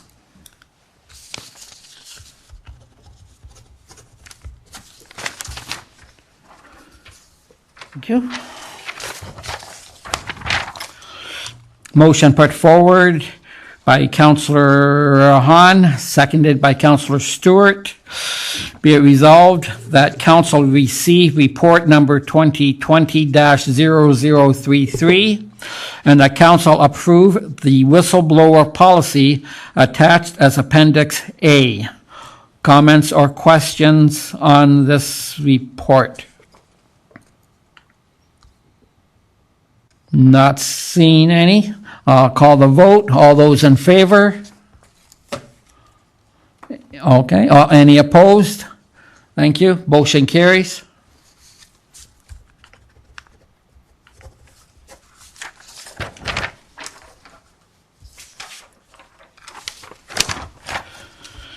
Motion brought forward by Councillor Hahn, seconded by Councillor Stewart. Benefit analysis, 2020-0034, Chief Administrator Officer. Be it resolved that the Council receive report number 2020-0034 and that Council direct the Human Resources Department and Treasurer to utilize the town's insurance broker to obtain quotations for benefits coverage starting October 2020, and that Council approve the extension of benefits coverage to include elected officials while maintaining the capacity for elected officials to decline said coverage starting October 2020. Questions or comments on this report? Councillor Hildebrand. Through you, Mr. Mayor, one of the comments made was that the region's benefit package was not as superior as our benefit package.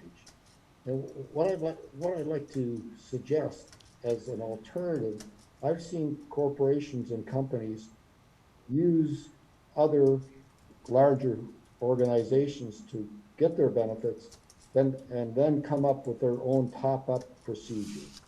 And I would think this should also be something that should be considered when they're reviewing the benefit package for the town of Pelham. Mr. CAO, care to comment on the councillor's comments? We bring this to you as an opportunity. We hope to save money. We also hope to extend coverage. Benefits are really enormously tricky, particularly when you attempt to it's not that it's not impossible to partner with other organizations, but what is difficult comes from other organizations that have collective agreements. We do not yet have one in place here in the town of Pelham, but we all believe or anticipate we're going to have one later this calendar year. So that already greatly influences the corporation's approach and review of what of the substantive content of the various bids on the benefits. It's quite difficult for us to simply try to merge or go in with other groups that have multiple collective agreements because they'll all have differing levels of coverage, et cetera, et cetera. The elegance of this solution here in a very difficult year where obviously most of our attention is elsewhere, it's not on staff benefits, frankly. It's not even, that's not a top 20 concern. But at this point in time, the market, we believe, is experiencing a lot of anxiety and a lot of turmoil and a lot of worry that it's going to that business is going to go down.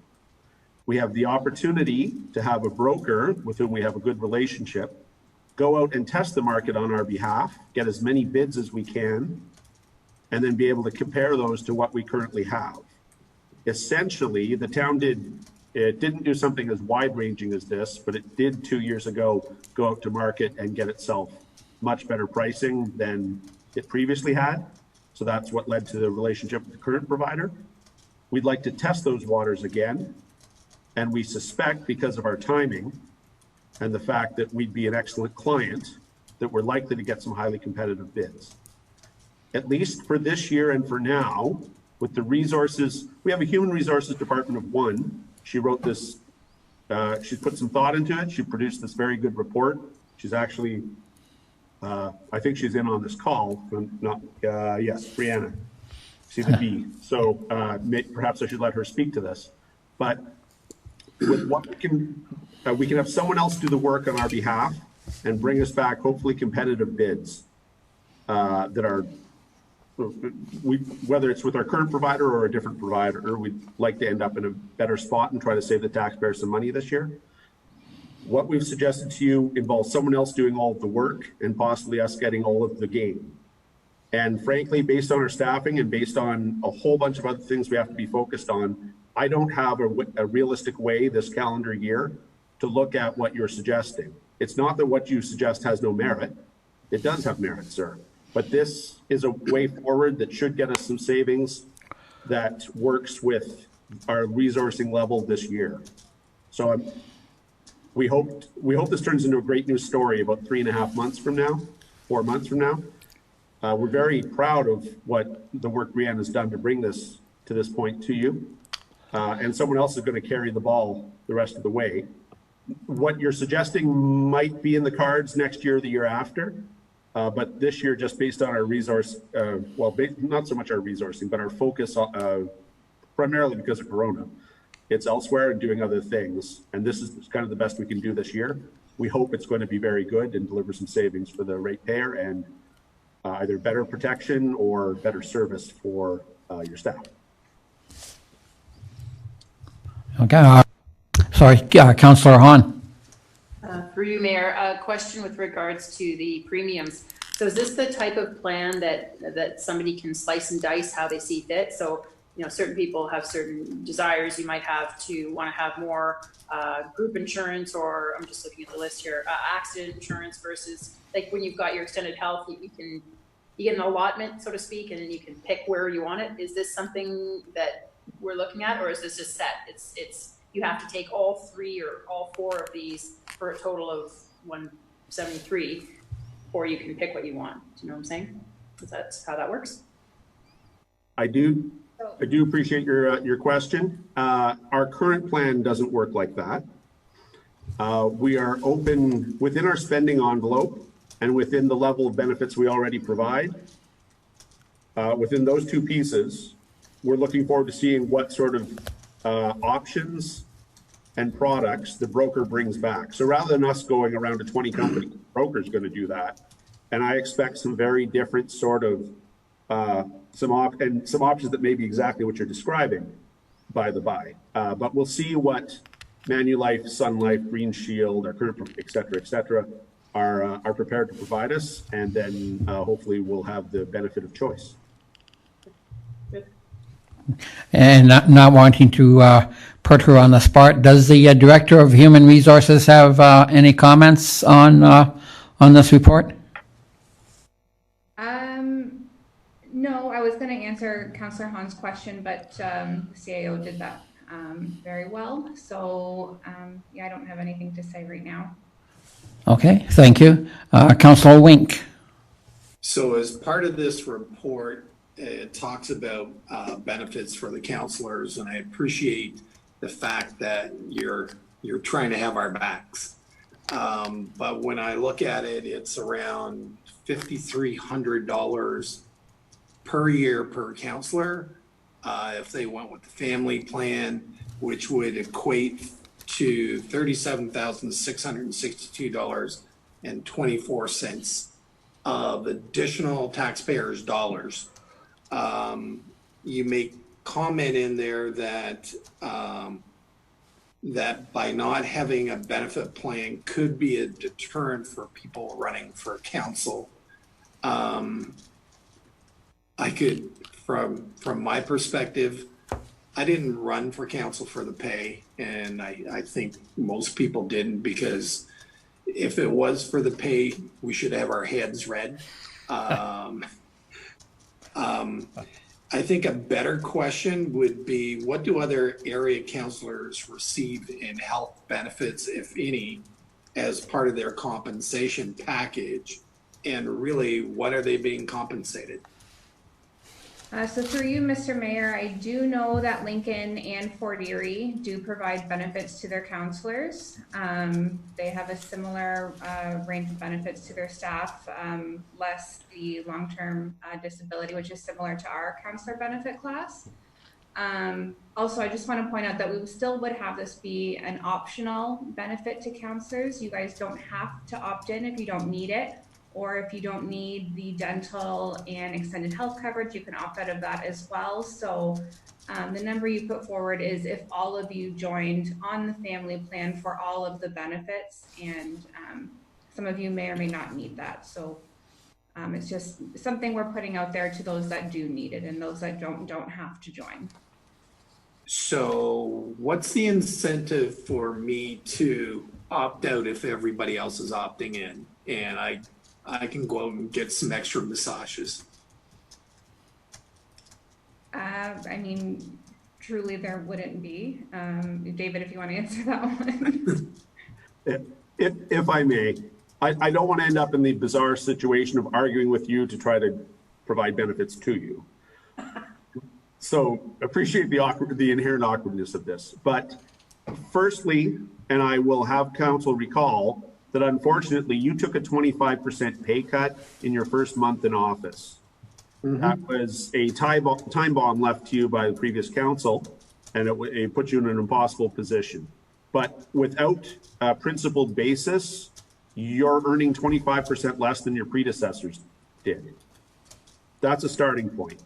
Secondly, our corporate values are consistent, and you're just this aberration where you're the only people associated with the town who we don't insure have appropriate dental coverage, who we don't insure have proper optometry.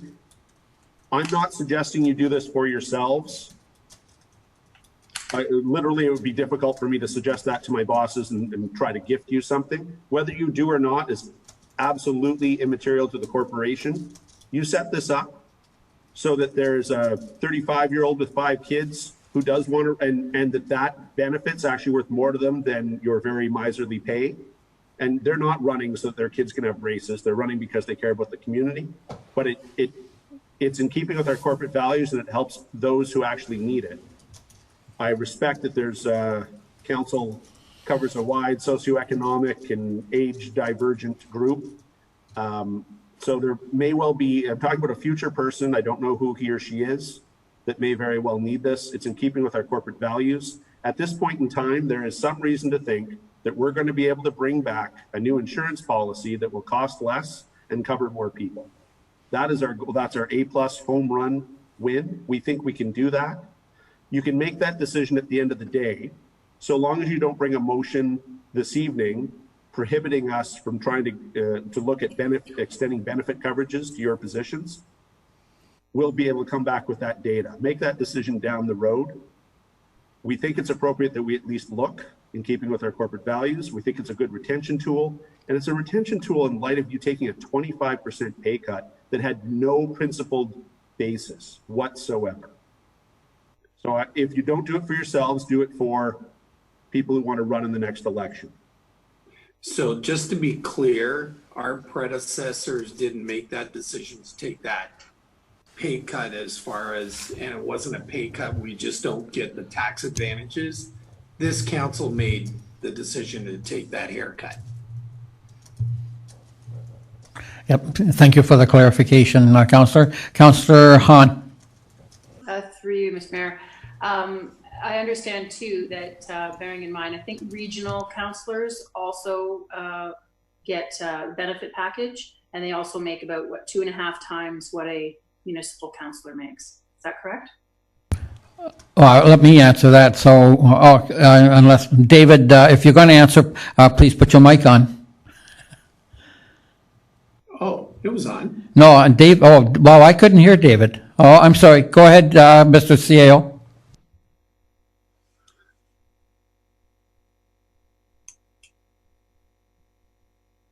Mr. Cripps, your mic is off now. Off. Yeah. Can't hear you, Dave. So let me answer that as regional representative, as mayor and regional representative. I get the same as mayor as I do for regional. No, I guess I get a couple. I really don't look at it that often. I get more for being a regional representative than I do for mayor. Whether I think one is 32, maybe 34,000 for mayor, and I believe the other one is 39 or maybe even 40,000 for the regional. And then for health benefits, I get 1,200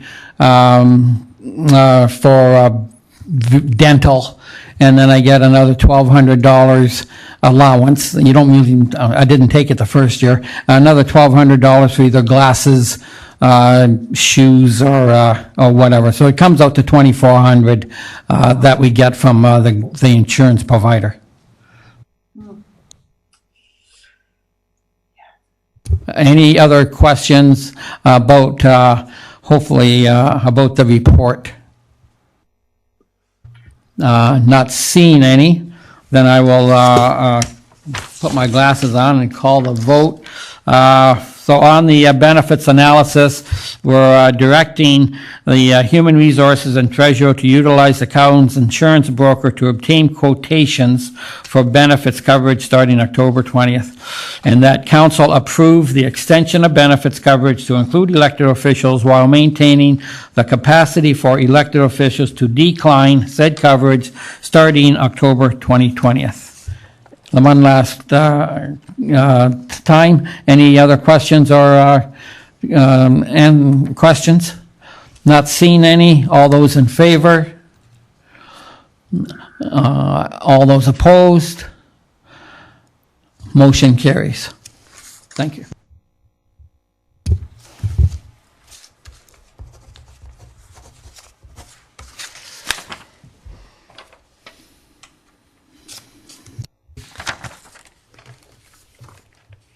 Thank you, Mr. Mayor. The next item on the agenda is the report on the COVID-19 update. So we'll start with the fire chief.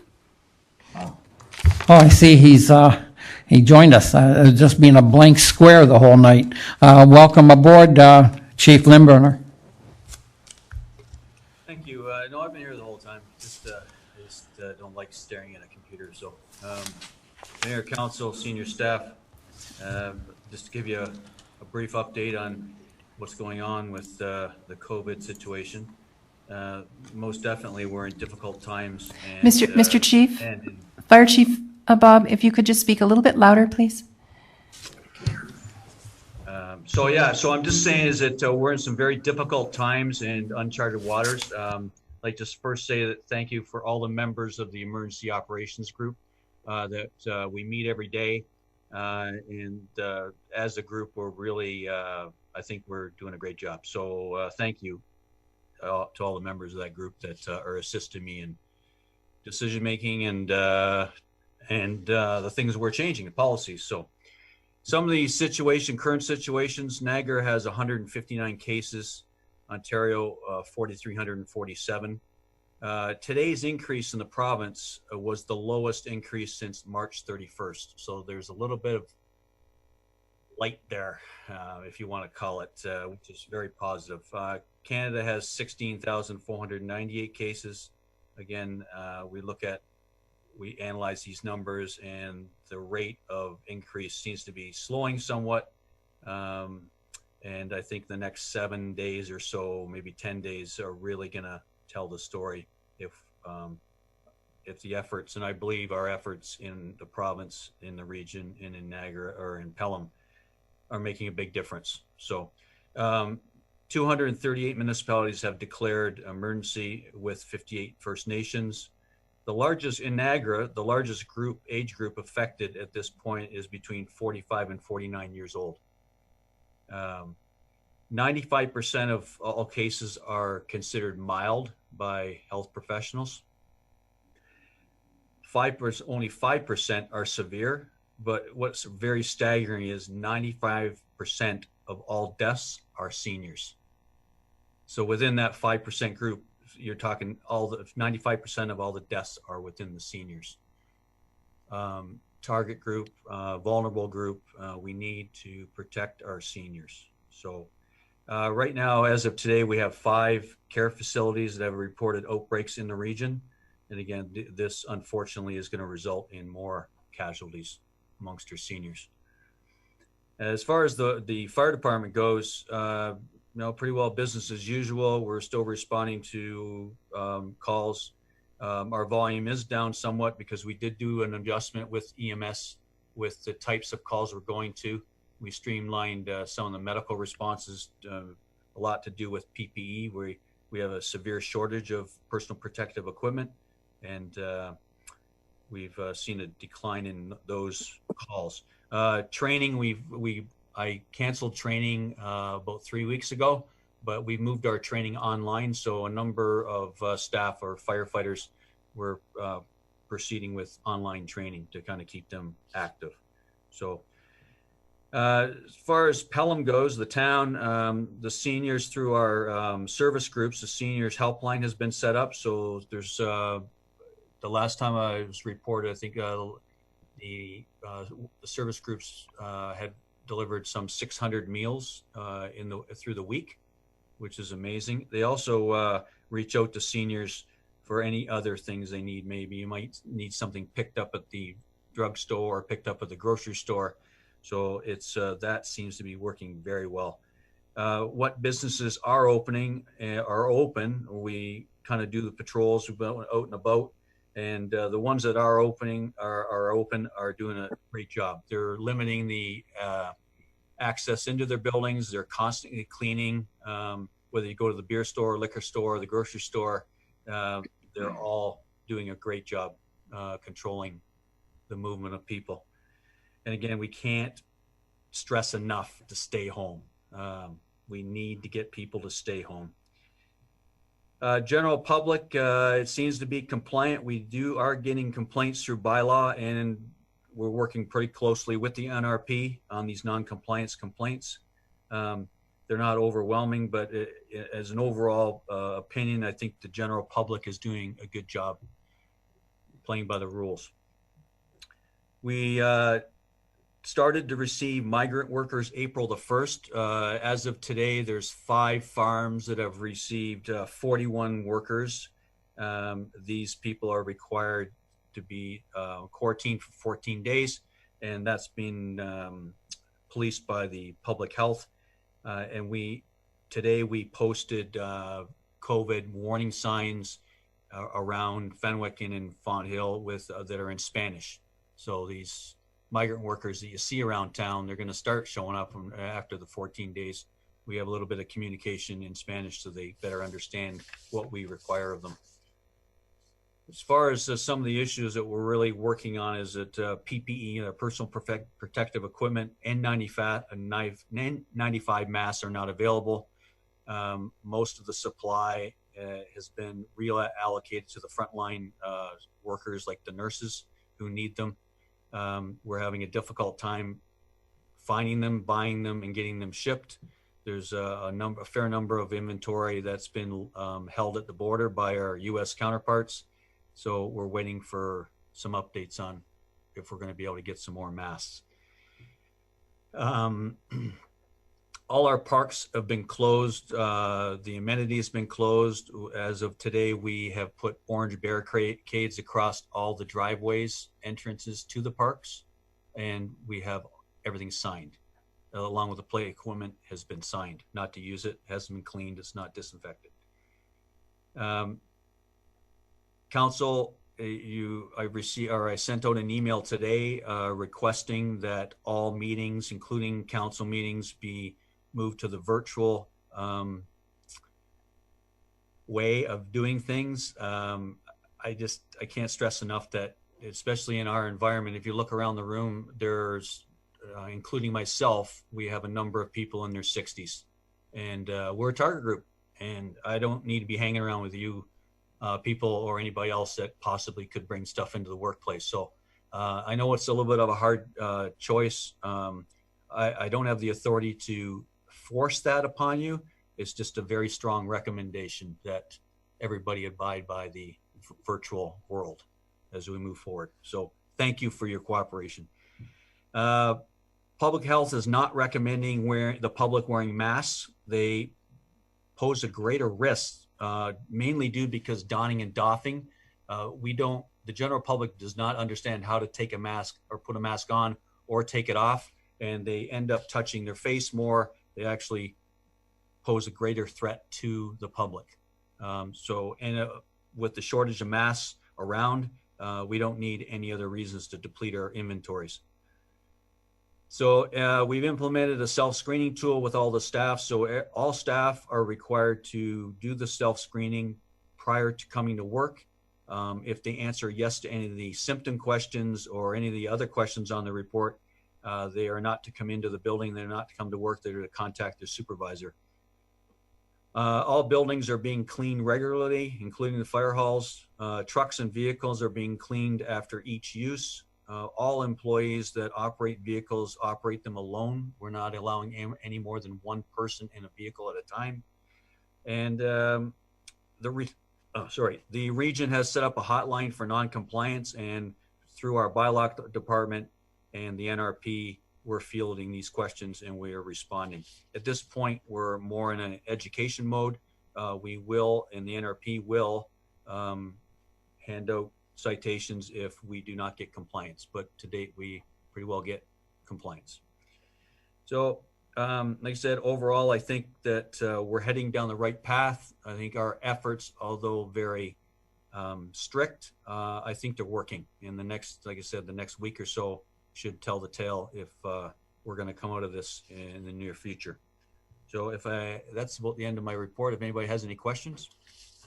Okay, and before I open it up to the rest of council, I just want to say that I take part in 95% of the meetings that happen every morning from 9 till usually around 10 o'clock. By the time we discuss everything, it just impresses me, Bob, the dedication that you're showing to the team, to the town, and the guidance you're showing to the team, and everybody is, just, we discuss problems, anything that comes up, team comes up with solutions, and it's great to see that the corporation is responding as well as any other municipality in the country to the problems as they arise.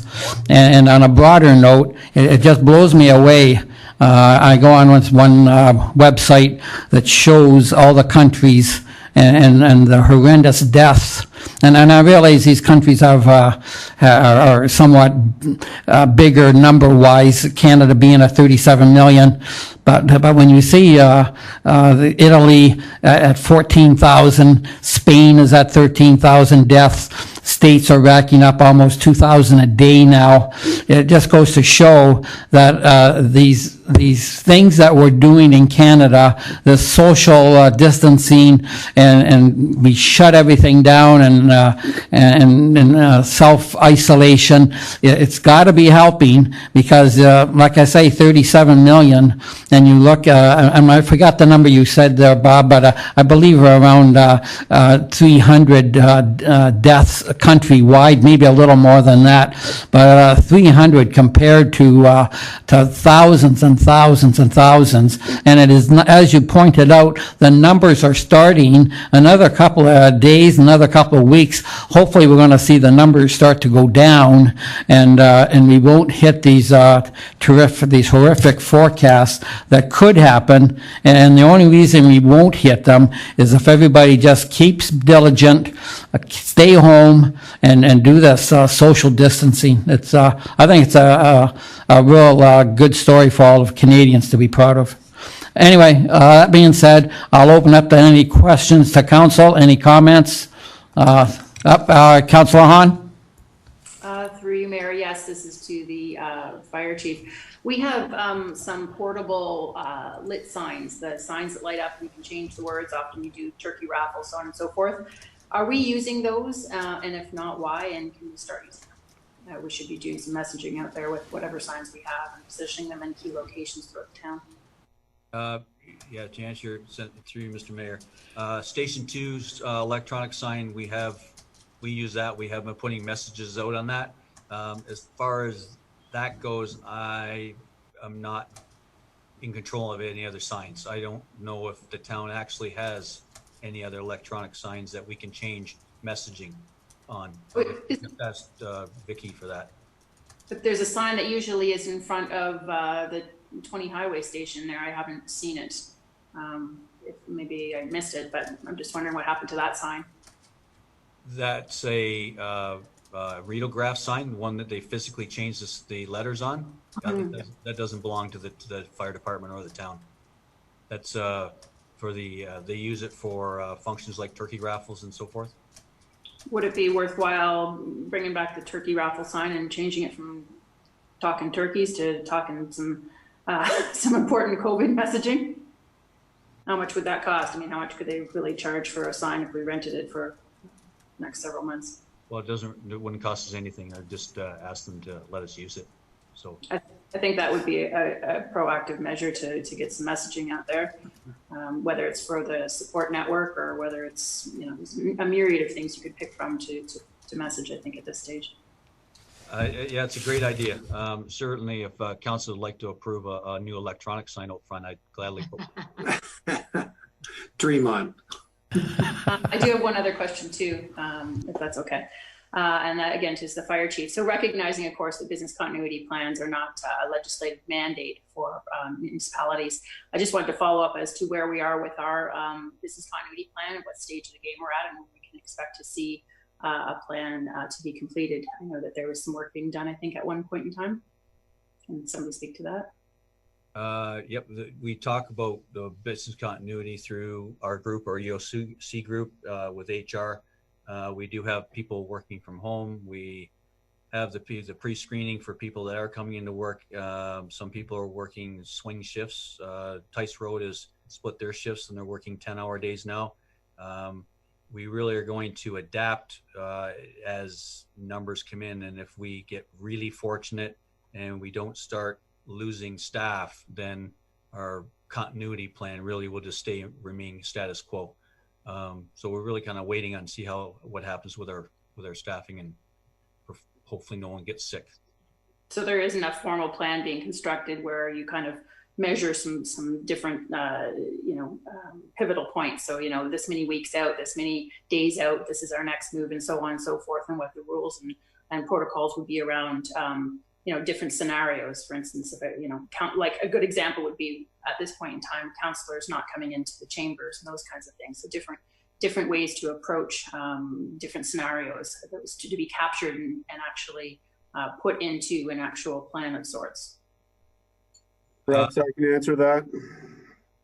I'll remind council that in fact, at the start of this outbreak 3 meetings ago, we did provide you with a document that was written by all directors and myself, indicating our assessment of our respective business units, which services we would prioritize the protection of, which we'd back off as we, through staff attrition or other key events, reduce our capacity to offer service. So you do in fact have that document. And then under the chief's leadership, we meet for roughly an hour every day and talk our way through the business continuity. You had the rough plan that we produced after a few days of self-assessment, and 5 times a week for roughly 5 hours every week, we continuously reassess. So that part is being extremely well at this point in time. The only services Pelham isn't offering that it was offering prior to the outbreak are those directly connected with the MCC. As we get into warmer weather, eventually at this rate, there'll likely be something around aquatics we won't be offering, but essentially they're all recreational related services. Otherwise, all of the other harder services, if you will, are still being offered. But we do have plans in place. We have in fact already provided them. Moreover, we're constantly looking to reassess. When we first came to you, it was gatherings of 50. Then we went 10. Now we're at 5. I don't know if we're getting down to 2 or 3, or if 5's as low as we go. But we are meeting every business day, and the chief and I have meetings on the weekends. So in fact, as between he and I, it's 7-day-a-week meetings, and it's 5 with the senior leadership team / the emergency control group. So I just want to assure council and the community that we take our business continuity extremely seriously.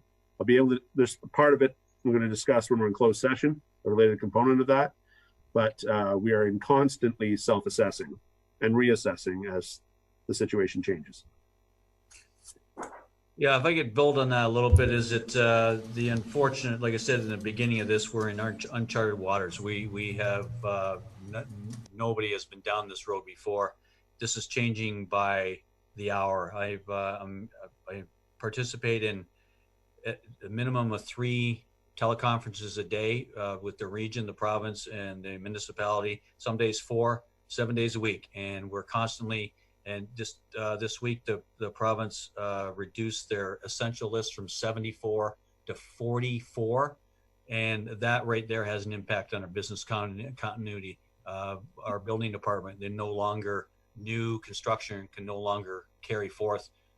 They can't issue building permits anymore. So that right there has an effect. So if council would feel better, if you like me to write out some scenarios and see what we do, but I find the best game plan, or the best attack on this is, as things evolve through the province, through the region, through the municipality, we as a group react to make those adjustments moving forward. Councillor Stewart.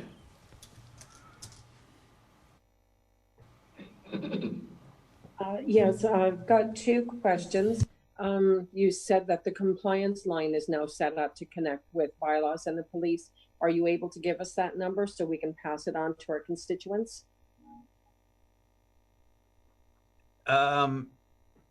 It's yes. I will send out an email. I will send because it's depends on the hours during the day and after hours. There's 2 numbers, so I will send that out to everybody on an email. Okay, thank you. And the other one is, there's an electronic sign at Centennial Park. Are we able to use that one to get the word out? I can answer that. Thank you. Through you, Mr. Mayor. Yes, absolutely. We'll work tomorrow with Bob and provide the language that he wishes to use. Thank you. and get it changed. Any other councillors? Councillor Wink. So I'll throw this out there right now. So, City of Toronto, the mayor has said no gatherings until the end of June. Summerfest is 2.5 weeks after June 30th. So Chief, is it, in your opinion, that it's prudent to cancel Summerfest at this point in time? The reason being, we could be experiencing all sorts of costs that we will not be able to recoup. And we're not getting out of this right away. You know, like, it's not going to be a switch that comes off and says, all right, everybody go out there. Like Summerfest, you're looking at 30, 40,000 people gathering, like less than 3 months away. Yeah. Like, Through Mr. Mayor, the statement, and it's more than just Toronto. So the end of June is the target for normal, the new normal, where anything beyond that, as far as festivals and large community events, sporting events, they feel that after that date, things will start to go back to normal and happen. But between now and June, the end of June, as the numbers come in and as things evolve, you could see a tighter timeline, or you could see a longer timeline. We could be starting to allow schools, they're saying now that schools could go back May 4th, which is just over a month. I'm just giving the information you give me. Yeah. So I'm not saying that we're going back on the 4th. I'm just telling you that the information I received today is that they're looking at possibly going back May 4th for the school. So those things are kind of the start of getting back to normal, but they're speculating that the end of June is the new normal. I don't have a crystal ball. I don't know. We could be September, October. I have no idea. John, if I could, I'll ask you. You've been on that committee almost probably since the day it was formed. In your own mind, and as you've said, pretty soon you're going to be starting to tie up money and make commitments. So, in your own mind, from your past experience, what do you think would be the last cutoff date before we get into no man's land? I mean, I actually, if there's a chance of it all of having it, I hate to cancel it now, and I think it's a kind of a psychological thing on the community if we did it right now, and then it's, oh gee, now we've even lost that. Whereas if we could possibly go a little bit further out, what's your thoughts on that personally? well, right now, we're starting to look at expenses. So, like putting out money for expenses. So, for example, one of the items is a bylaw to establish the licenses to the Alcohol and Gaming Commission of Ontario. That's a big expense. Vicky, help me. How much is the liquor license for this? Through you, Mr. Mayor, the licensing would be about $700 for the 4 days. So this is the key. Right now, that would be an expense that we would not get back. Right now, we are looking at anything that we are booking, any agreements, to make sure that we can either be credited for or waived fees, and so forth.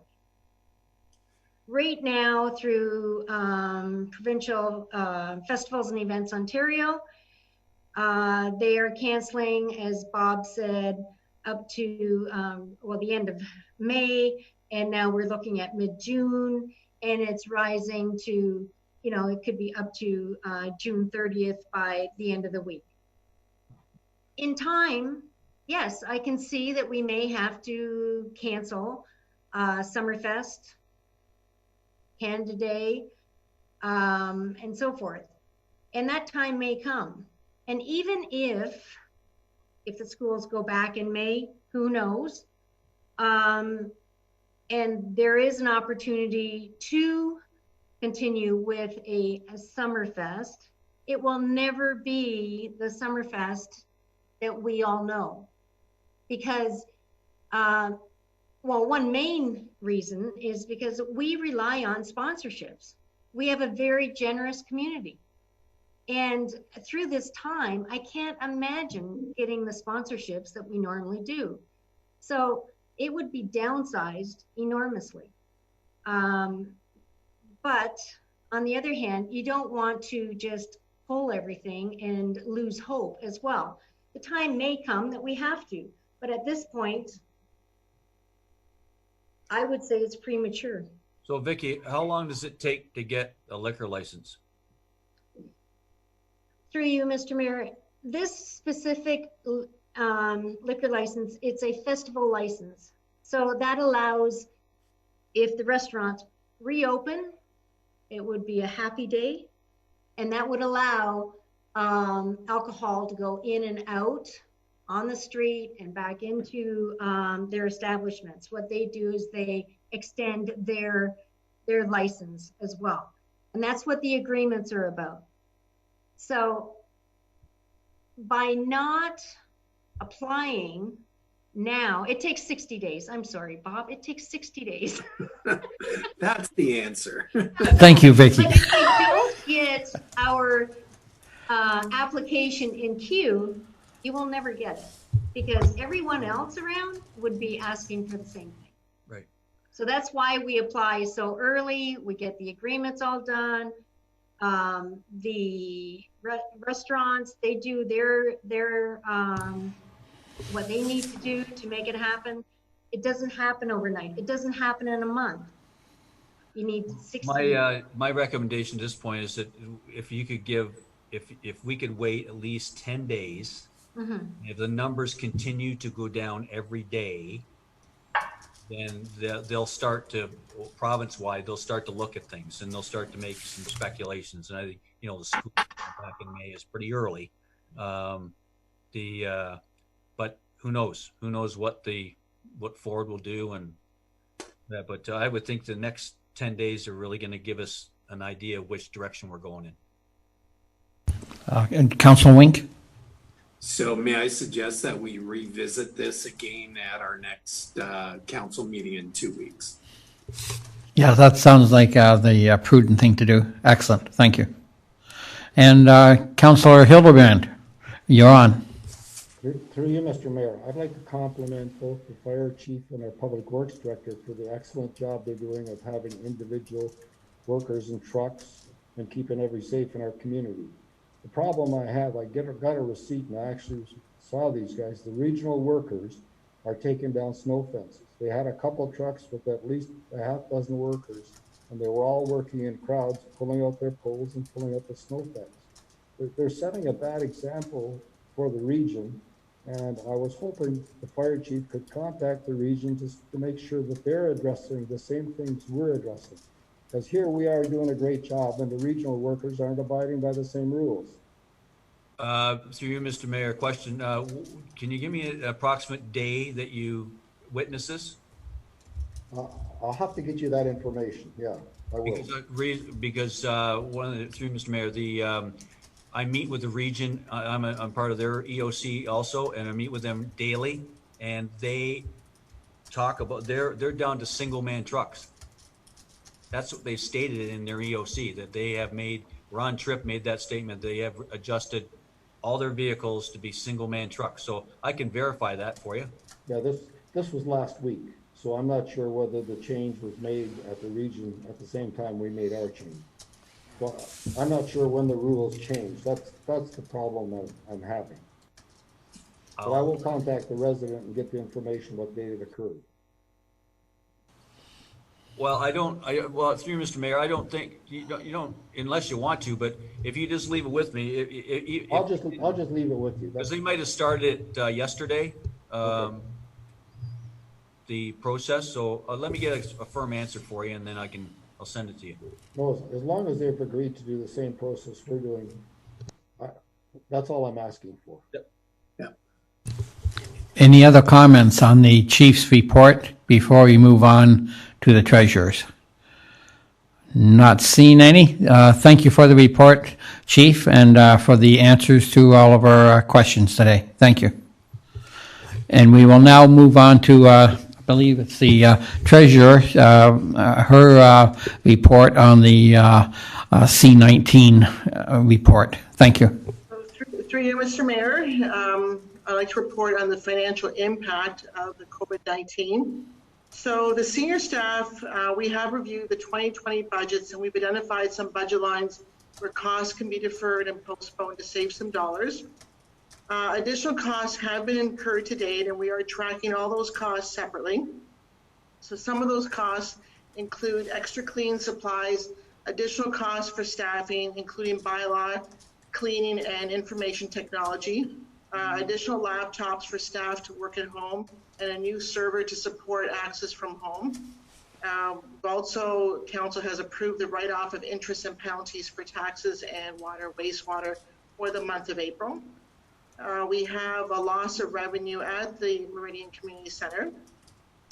The net amount right now until the end of May is approximately $35,000 of lost revenue. The gross revenue is $80,000 less the savings in staff. We have been working with our bank, CIBC, to look at removing the cap that we have at our line of credit. Right now, our line of credit is at $7 million, and we can go as high as $11.3 million, which is allowable under the Municipal Act, and we just have received that approval today. So we will be bringing an amended bylaw to Council for the 23rd of April for this increase. The reason why we want to do this increase is that we don't know how long that pandemic is going to be, and it's prudent for the town to be able to access the additional funds if we need it. Right now, as of today, we're not using the line of credit at all as today's date. So, but it's good to know that if we do need it, we actually have the money available. So that's what we're doing. We also have reviewed all the capital projects. So the Director of Public Works and his team have looked at all the projects to see which ones can be deferred to 2021. We have identified two projects right now, the Foss Road resurfacing project and the Foss sanitary projects and Sulphur Springs reconstruction. This is a total of $1.7 million of cash that we will not spend in 2020. The reason why this is important is that it frees up some cash in year for the town if we have additional expenses. Are there any questions? Just before I turn it over to council, so Madame Quinlan, so the region, as far as taxes, I mean, you made the comment that we can only forgive so much because we do, when we collect our taxes, we collect for the region also. But I believe as we get closer to the end of April, and you'll know this because I know you meet with your fellow treasurers throughout the region is looking at possibly doing a deferral on that, or is that, obviously it's still up in the air. Any sense on that, of how the fruition of that? For you, Mr. Mayor, the treasurers are meeting on a weekly basis just to talk about the different impacts of municipalities. We haven't heard back from the region if they're going to defer the payment that we make to the region. As you're aware, when we collect the property taxes, only about 40% of the taxes that we collect goes to the town. The rest of it goes to the region and to the school boards. So the province has deferred the educational component of the taxes by 3 months, and we're just waiting to see what the region is doing. But don't forget, 40% of that is required by the town in order for us to, meet the expenses that we're incurring. Thank you. Any questions from councilors? Councillor Hahn.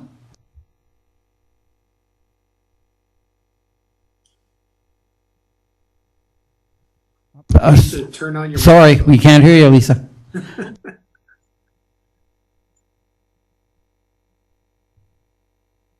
Okay, good. So this is to the treasurer. I was just taking some notes here, and at the tail end there, you were saying there's the 3 projects basically that we can defer. So it was Foss Road resurfacing, Foss Road sanitary drains, and Sulphur Springs. Is that correct? And I'm sorry, what was the total amount on that? 1.7 million. 1.7? Yes. 7, okay. Yeah. Okay, great. And then I have one more question. Thank you for that.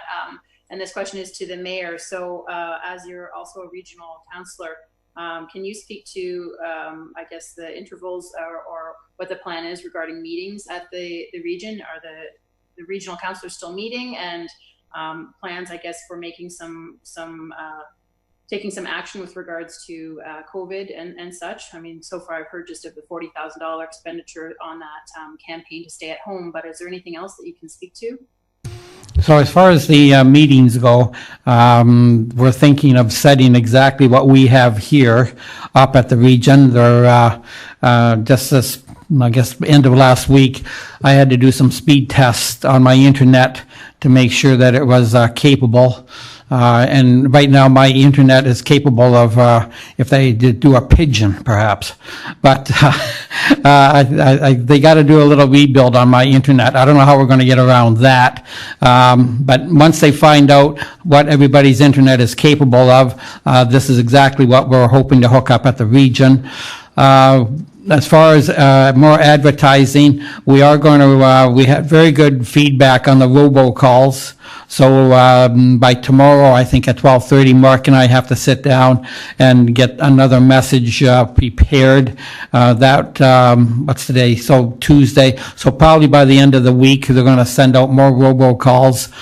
Get that done. Tomorrow morning, I have at 10:30, the 12 mayors are having a conference call. And on that conference call is regional transit and what else each individual municipality is doing as far as as what the chief is doing, and any other steps we can be taking to reach out to our citizens. The big thing I think is, like I say, we've canceled, just like the town has, the region has canceled all of our committee meetings. So nothing's happening there. The big thing will be trying to set 36 people up as we have here, and try to have the whole thing. Last time we had a meeting, we had 6 councillors that teleconferenced in, and now we're going to try to, after looking at everybody's internet, we're going to try to have all of council do exactly what we're doing. So we are trying to get under the 5 and less rule at the region. Any other questions? Not seeing any. Thank you, Madame Quinlan, on that. Thank you. What have we next, Madame Clerk? There's one more, transit. So now, number 3 is Vicky Van Ravensway talking about Pelham Transit. Go ahead, Vicky. Through you, Mr. Mayor, I'm hoping you can hear me. Yeah, you're loud. You're loud. You're good. Okay. Yeah, we just wanted to have an opportunity to update council on Pelham Transit. So over the past month, transit ridership has seen a drop in numbers, not only in Pelham, but basically across the region. And as a result, all transit providers across the region have altered their routes, decreased transit routes, and so forth. And in our case, our reduction in transit in January, I'll just give you a couple of numbers here. In January, we had 796 riders. In February, it was 737 riders. and in March, 551. Now, basically everything was closed by, I believe it was March the 17th. So on March and we've seen a drastic drop in numbers. So on March the 23rd, we made the decision to eliminate the second Pelham bus that is provided by Coventry. And as a result, this resulted in a $20,000 a month savings, which works out to be, I mean, if we continue on till the end of the year, it would be 160,000 savings in canceling that bus. With the current one bus that we have providing the conventional route, ridership is basically ranging around between 5 and 10 riders a day, which includes the specialized transit. And it varies from day to day because not everyone goes to the same place at the same time. The service still links to the regional service in Welland. That's where we drop. And it runs from, right now, it currently runs from 7:30 in the morning until 7:30 in the evening, Monday through Saturday. The link allows the connections to the region, Welland Transit, St. Catharines Transit, Niagara Falls Transit systems that basically connect to the essential services, Welland, St. Catharines, Niagara Falls hospitals, and so forth. In an effort to continue to provide this essential service, and again, last Friday, it's still an essential service, and to continue to qualify for our MTO grants and subsidies, staff is proposing the following. We're proposing to amend our current contract with Sharp Bus Lines for conventional services under uncontrollable circumstances, from providing the conventional service to provide a on-demand service. So this way we can control the money that we're spending and still provide the service. An on-demand service is booked by appointment. This is basically similar to what the region is proposing through the West Niagara proposal. The cost is $67.29 per hour with a 2-hour minimum call out. So when we receive the calls, this is the same as a specialized service that we're offering now. We tried to get more than 1 or 2 people on the bus. So then, and the other issue that we do have is distance. Because we have a small bus, we can only put no more than 4 people on the bus, and preferably 3 at a time.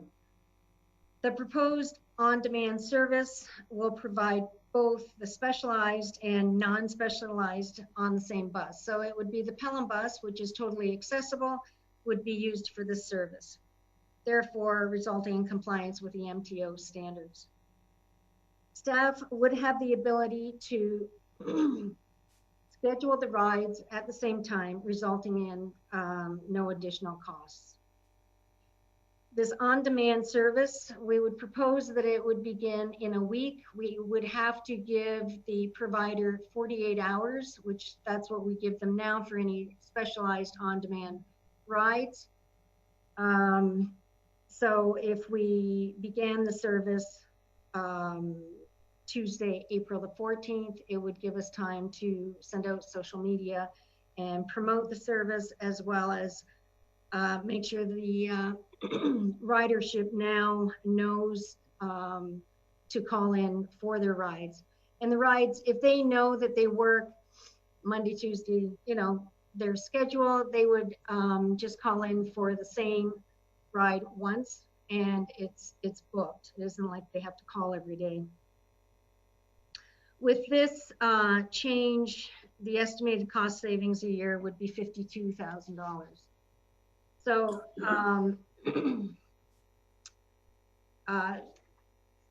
I met with the treasurer today, and we did circulate the new budget with this proposal. And perhaps I can turn it over to Teresa, and she can speak on the budget. Okay, thank you, Vicki. So the schedule that was handed out is you had the original 2020 approved budget and what the proposed budget would be if we were to implement the on-demand service. So that would save $175,000 on the contract services for the bus. And so in total, it is $168,000 savings because we would have a reduction in other revenues of $7,000. So I don't know if there's any questions on that. The concern that we have is that, you know, we do have the agreement with the ministry on the transit, and the expectation is that we do provide a transit service in order for us to get the grant. And as you recall, the grant is $500,000 in a 5-year period. So it's important that we provide some type of service with the transit in order to get those funds. So before I hand it over to council, just some questions to Director of Recreation. So we were going to hand it over to the region. When was, if everything hadn't hit the fan, when was that agreement supposed to take the place? Yes, through you, Mr. Mayor. We had a teleconference last week with regard to the possible startup of the proposed system. And there's a bit of an issue. The provider requires the actual vehicles, and the manufacturer is shut down right now. So it would be at least 2 months from the time that they place the order. And depending on where this goes, we spoke tentatively, it could be September, but that is wishful thinking, I believe. So in the fall, basically. Okay, thank you. And the other question, just on the gas tax, because we were going to go to the region anyway, we had come to some kind of agreement between us and the region that even if they took over our transit, somehow we kept getting the, not the gas tax, I guess the grant money, that we still got that, even with the region taking over the transit, right? Yes, through you, Mr. Mayor, that is the plan. What we need to do is once we have a proposed agreement, we will be contacting MTO to make sure that they are approved, that we can have this type of an agreement and still receive our grant. Okay. Great, thank you. Now allow any questions, comments from councillors. And Councillor Hahn. Through you, Mr. Mayor, I'm sure this comes as no surprise because I've been harping about getting those buses off the road for a couple weeks now. So just so I'm clear then, the Director of Recreation, Vicki, so we would be still using then the current bus, but it would be by appointment. So we still would have just one client on board the bus then at any particular time, or we're still going to fill up the bus to, I guess you said it was a maximum of 4 riders. It's just that instead of making the entire route, he's only going to specific locations to pick up. Through you, Mr. Mayor, exactly. We would be coordinating the appointments so that there would be one call out if possible.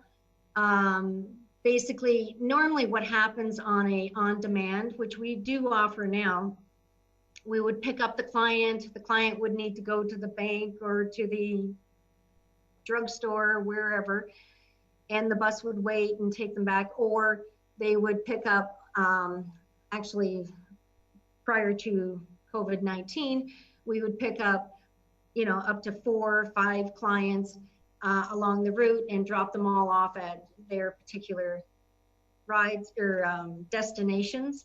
And then we would go back and pick them up, and we would try to do that within the call out period.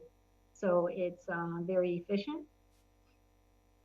So further to that, as far as efficiency and as far as saving our grant and such, I'm shocked, actually. It's really unfathomable to me that the concern right now is saving grant money, saving money when we are in a pandemic.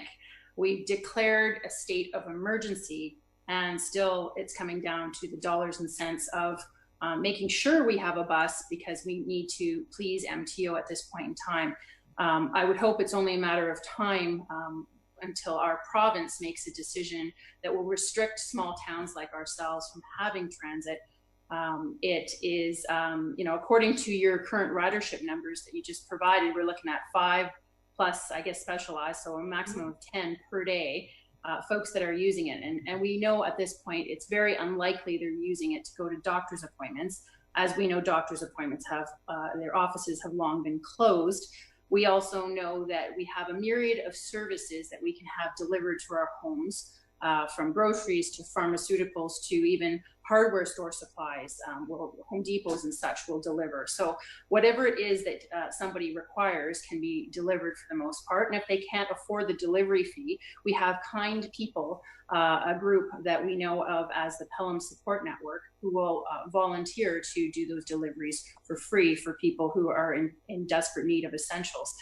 So it I guess at this point in time to request that we stop our transit, because we're still putting multiple people on a bus. We're still not solving the problem that I see, and that is we're still putting upwards of 4 people on a bus. And if you look at a 6-foot radius on a short bus, and you've got your driver and you back up 6 feet and the radius and so on and so forth, it's if you've measured it out and we can get 4 on board, so be it. But wow, this is a minimum standard right now is 6 feet. That's the minimum you want to be away from somebody.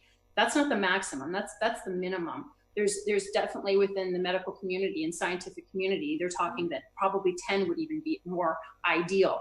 But here we are still working to fill up the bus, and Wait a minute. I gotta interrupt this. I'm sorry, Counselor.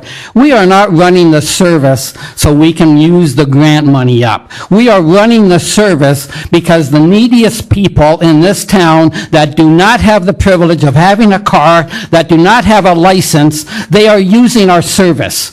I think that's a heck of a thing to say, that accuse our staff that we're looking at grant money. That is not why this service has been said to be an essential service by the province. It's not just us. When you're claiming the neediest people in town, I'm just curious, where is it that you're suggesting that they're going, that they couldn't get things delivered or such? Where is it you're suggesting that they have to go during a pandemic that is so important they go to? Can you give me some suggestions on that? I'm sorry, I haven't gone out on the bus myself. The handicapped that are probably by themselves, so you would have to actually go on the bus and ask them. I haven't done a personal toll. All I know is that people in the know that I think know what they're doing in bigger cities and across the province have called public transit an essential service. Where are they going? I have no idea. I'm sorry I can't answer that trivial question. But the fact is, I'm sorry, but health people have given their okay on this. So say what you want. I'm sorry, you've got your opinion, and I'm going to let you go ahead again. But please don't tell us that we're trying to get the grant money. That is not what we're doing. We're providing a service for the neediest people of this town. Thank you. Go on. Okay, that's great. Okay, so as I was saying, so if we're going to continue, transit at this time, I would expect, and I was anticipating that we would have a lot fewer people on board the bus than still putting 4 on board. Again, from an emergency management standpoint, the goal is, as per the mayor's own campaign, is to stay at home. And for those people that absolutely must go out, I guess I would look to our group, our emergency control group, to work with the volunteers that we already have out there. And I'm sure there's many other volunteers to come up with some solutions for those 5 people that need to get out of their house each day. And for whatever reason, I'm sure they have some legitimate reasons to leave their house. I absolutely do believe that to be true. But I think that in an effort to encourage people, which is what the whole idea of reducing people from touch points for transmission at this point in time, as we're during a pandemic, this is not business as usual. And I am just blown away by the fact that we are still working towards putting a small town. We are not Toronto. We are not suggesting, I hope, that everybody on board, those 5 people on board each day, are working to get to the hospital.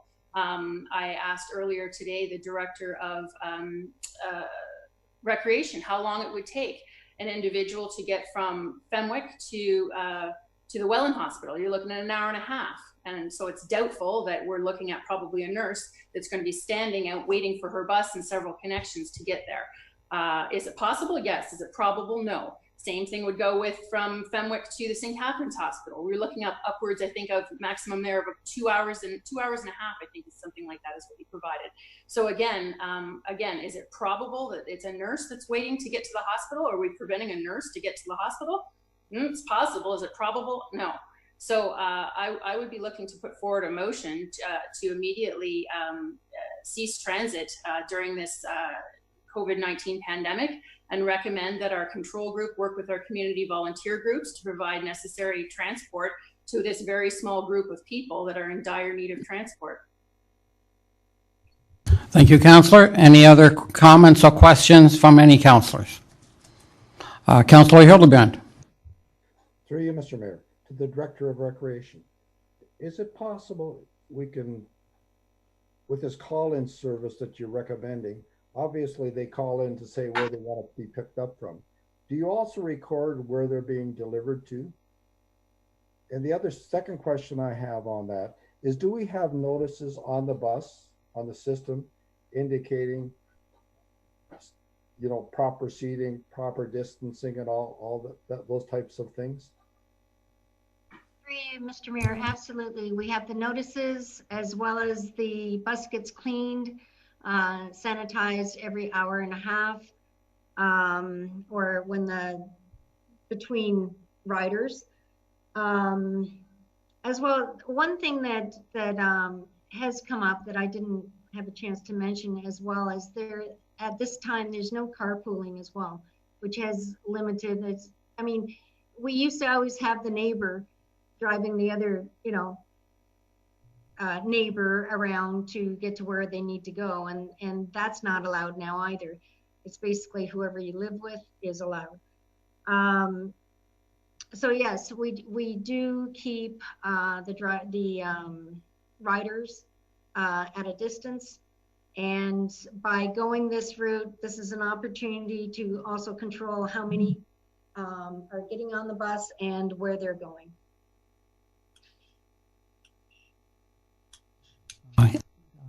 Councillor Hildebrand.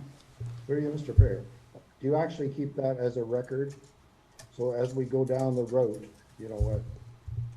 whatever route we're going on, I guess it depends on the fire chief and the SLT group that meets with regards to emergency management, that we'll have an idea of further plans we should have depending on where the process is going. Yes, absolutely. We keep data every day. We need the data for the CUDA reporting, annual reporting on basically how many people we're picking up. We are looking at the time period, when they're picked up, where they're picked up, and basically we don't always know where we dropped one person off to another, but we know that we're dropping and picking up in certain areas. Is that all, Councillor Hildebrand? Okay. Councillor Hahn? Through you, Mayor, I just wanted to ask further, Director of Recreation, with regard to sanitizing. So you're sanitizing the bus, that's being done every hour and a half, you said. So it's not between riders, it's just at the strike of the clock, so to speak. Through you, Mr. Mayor, the bus driver sanitizes the bus between riders or every hour and a half. So whatever comes first. Okay. I just to add to that, I just think that as we forward think, I just wouldn't want us at this juncture to not feel confident in our decisions. That rather it's important to make the decisions that when we look forward through lessons learned, for example, that we're going to be proud of the decisions we made and not wonder if we didn't do enough at this juncture. We know obviously it's very much community transmission. To think it's just people that are coming back from holidays is no longer the case. So because it's community transmission and we aren't, I don't think we should be comparing ourselves to a large city. Other cities, and I've never claimed to speak to the region or any other city. I'm a municipal councillor in Pelham, and so I'm concerned about Pelham's safety. So at this juncture, I continue with my motion. Councillor, have you got a seconder for you? Oh, wait, Councillor Wink. So I understand what you're saying, Councillor Hahn. Would it be ease things a little bit if we restrict the number of riders on the bus to 3, not 4, so there's that little bit more separation, and we revisit this in a couple of weeks when we have some more data on who's going where and why and when. So I'd hate like heck to pull the rug out from underneath the citizens at this point in time if there's an actual need. If we find out that there isn't a need, then I can buy in with what you're saying. But I think we need some more data. Let's limit the ridership and be cautious. I agree with you. These are desperate times. But because it's desperate times, you don't necessarily want to pull the rug out from someone who's in a wheelchair or doesn't have the means to get to certain places. So let's find out where they're going and report back in a couple of weeks. So actually, wait, if I can interrupt just for a second, we're on a curfew here, so just before we'll continue this discussion in 2 seconds, we have to do the curfew thing. I got a motion put forward by Councillor Wink, seconded by Councillor Hahn, that the rules of procedure as contained in the Town of Pelham Procedure Bylaw be suspended, and that the specified meeting curfew time of 9 p.m. be and is hereby waived, and that the remainder of the business listed on the agenda for this meeting continue to be considered until, and I don't think we have that much more, so let's go with all matters have been concluded, if that's okay with council. Any comments on this? If not, then I'll call the vote. All those in favor of extending curfew? Thank you. Any opposed? Curfew's extended. Councillor Hahn, you had the floor. Yes, to continue to answer Councillor Wink's question, you had asked about as far as the ridership and where we're going and that kind of thing and how many people are using it. So I'm going to actually ask that again to Vicki and the Director of Recreation. We had some correspondence earlier today, and you provided me some numbers, and they were basically around 5 people per day, but the certain days maybe upwards of 10. So that was for, and I don't have unfortunately the time frame in front of me just the second, so perhaps you do. So for how many days or weeks do we know that it's been on average about 5 to 10 people? Well, basically since the 23rd of March. Okay, so that's so it's only been 2 weeks, basically. Yeah, there was a significant drop once the students stopped, and we had closures. So basically, this is one way to control our costs until, you know, we don't know. The next announcement from the province may say cancel it and it's no longer an essential service. This way we are providing our due diligence, and we're limiting our expenditures, and we can control how many people are getting on the bus and when, because we book them.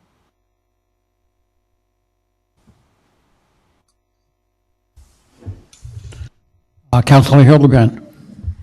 Through you, Mr. Mayor.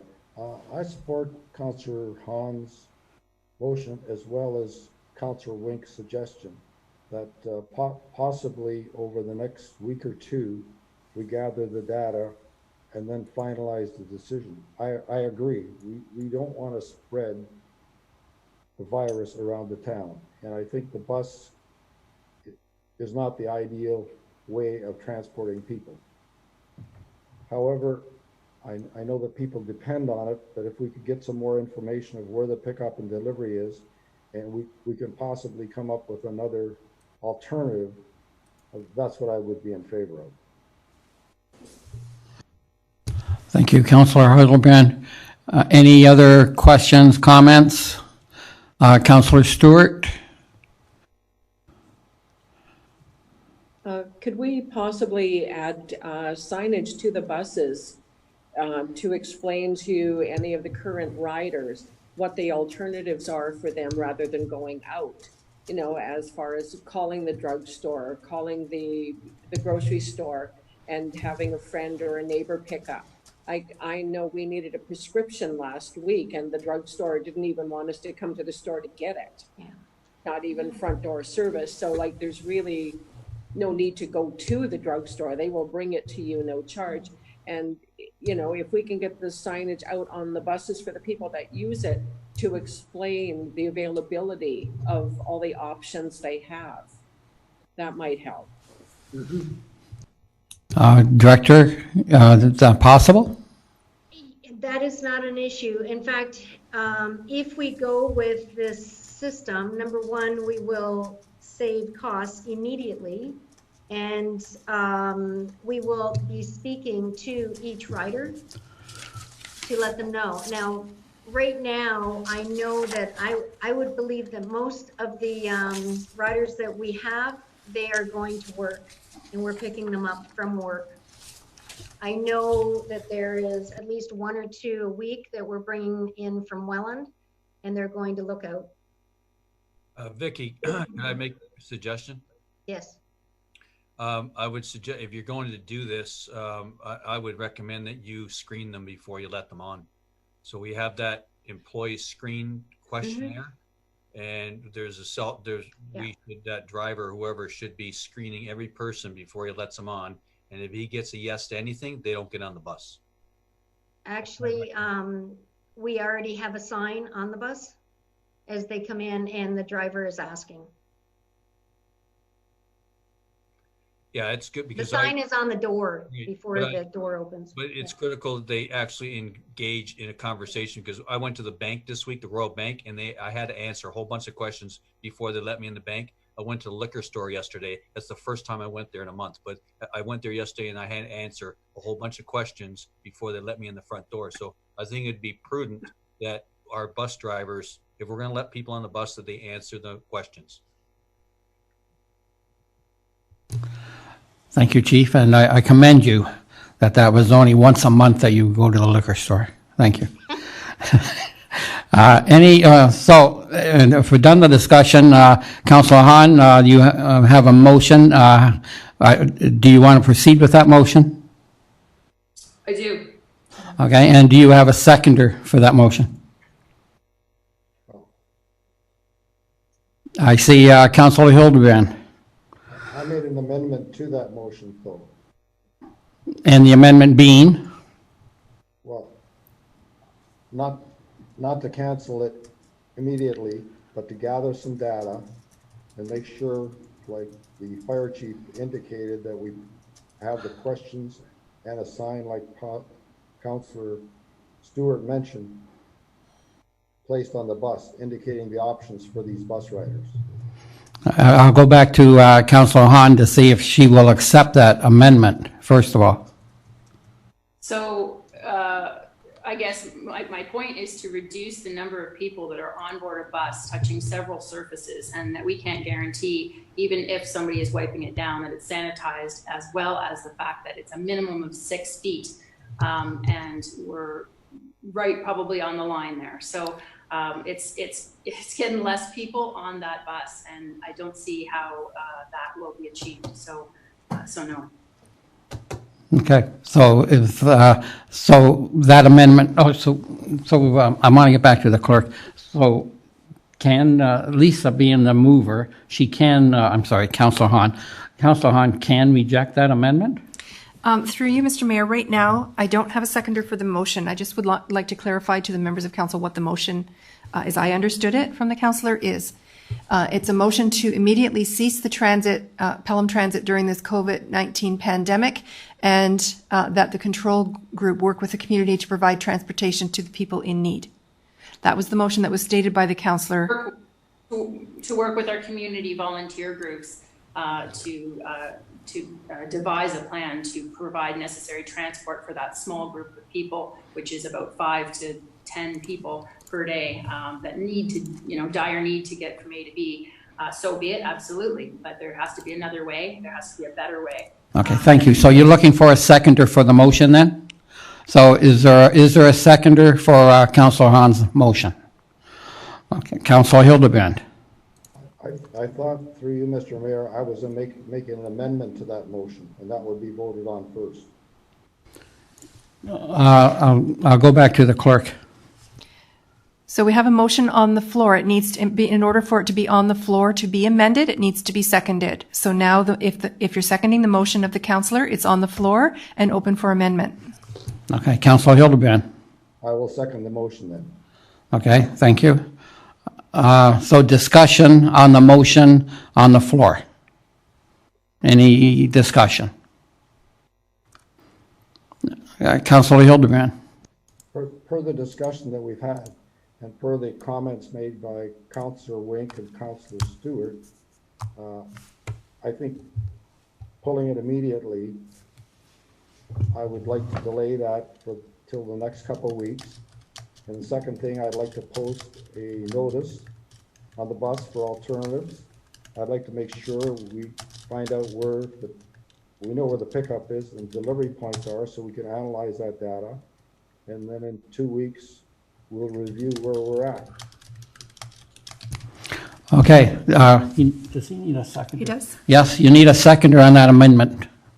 Oh, David wants to speak there. But let's get a seconder first on the amendment, please. Is there a seconder for Councillor Stewart? Is that you?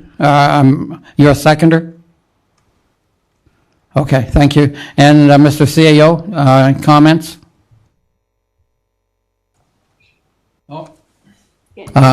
A microphone, please.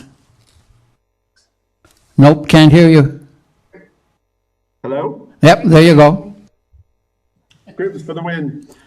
Staff are, as always, happy to comply with any direction of council. Allow me to just identify, though, the issue with how this is currently structured. If we can come back to you on May 4th, we can come back to you with some amount of real data. As it is, we're not able we'd be implementing this new system next week on the 14th. Your next meeting is on the 20th. You understand the problem with our reporting deadlines. Yeah. Even assuming we waive them and just came with a verbal report, the very best we could humanly do is 6 days of data, not even a week. And that's assuming we could get data from the day prior, on the Monday. I don't know that that's possible at all. So I would just like to suggest we come back to you on May 4th. I appreciate that's the better part of a month, but we're talking about a system that's not going to start until next week, the 14th.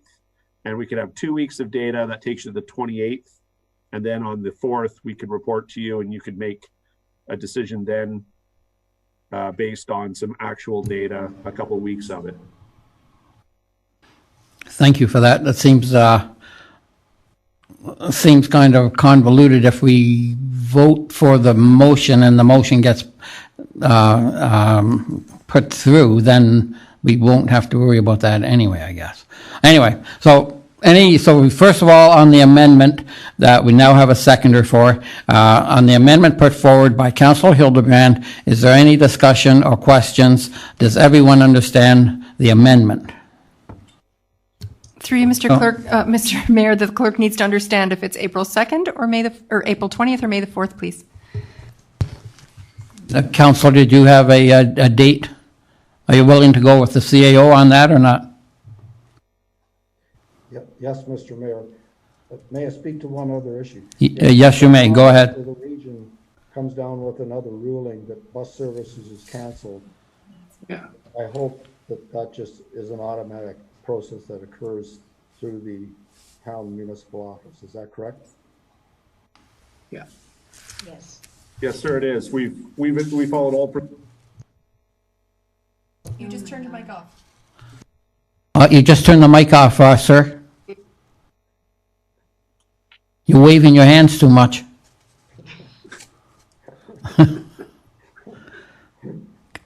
Could you repeat what you just said? No, louder. Let's try that. There you go. Thank you. My computer keeps, anytime it logs me out of the audio. I don't know why. Anyway, I've lost my train of thought. We're happy to comply. We always comply with the province's instructions. All their instructions thus far have happened between council meetings, and we've acted on those without the direct approval of council, but on the authority of the provincial government. We will continue to do so. If trans is deemed non-essential, or regardless, it's ordered shut down, even if it is essential, we will comply instantaneously. Okay. Any other comments on the amendment to the motion? Okay. Not seeing any, then I'll call the vote on the amendment. So can you read that amendment back, please? Okay. Just a second, Madam Clerk. That stopping the transit operations be delayed and that staff report back to council on the usage for the ridership, and that appropriate notices be posted on the bus for alternatives to transportation. The report to come back May 4th. So I have a trouble here. We got an amendment that says to delay, but it's to a motion that says immediately shut it down. So how can that work? So if the amendment, Mr. Mayor, is to replace the word with immediately, then the amendment would be to postpone and take out the word immediately and replace it with this. So then the motion now would be to replace it with this one also. So the original motion stated to immediately cease the transit. Yeah. I believe the amendment would be to replace the word immediately with what I just read for you. Okay, so we're voting on the amendment as put forward by Councillor Hildebrand. So any other questions? Councillor Hahn. Through you, Mayor. So I just didn't want the rest of the motion to be forgotten about, so that I'd asked that the town control group work with their community volunteer groups to provide the necessary transport to this small group of people that are in need of transportation. So that's the other half of the motion that I made. Through you, Mr. Mayor, the only word that would be replaced is immediately. Okay, so on the amendment put forward by Councillor Hildebrand, any other discussion? Not seeing any, I call the vote. All those in favor on the amendment? Okay, yep, amendment carries. Oh, all those opposed on the amendment? Okay, the amendment carries. And then on the motion, which is not immediately anymore. That's right. So it's now the motion as amended. So it's the original motion as stated, except replacing the word immediately with the motion you just passed. Okay. Any questions on the motion then, as amended? Okay, not seeing any, I'll call the vote. All those in favor of the motion as amended? I thought we just did that. No, you voted on the amendment. And now we're voting on the motion. For the amendment again. No, I'm sorry. I'm sorry, my mistake then. We're voting on the motion as amended. So just for some clarity for the councillors. So the original motion said to immediately cease. The amendment was to wait a few weeks and do some testing and reporting and report back May 4th. So that amendment replaced the word immediately. Now we're voting on the original amendment with all of the councillors' other requests in her main motion, but with this new time frame and reporting back for May 4th. So it's the motion by Councillor Hahn as amended to report back May 4th. So instead of being as an immediately shut down the transit, it's with the amendment overrides it. Oh, and you guys all timed out. Uh-oh. Oh, there you are, maybe. Can you still hear us? Uh-oh.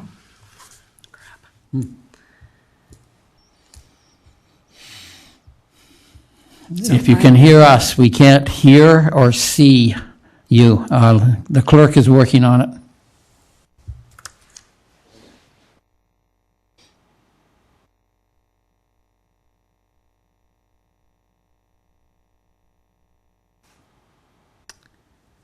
Must have timed out the session.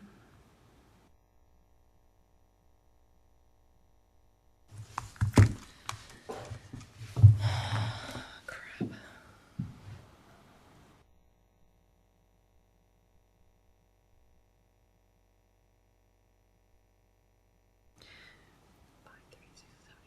We might have lost we might be out of time on Zoom.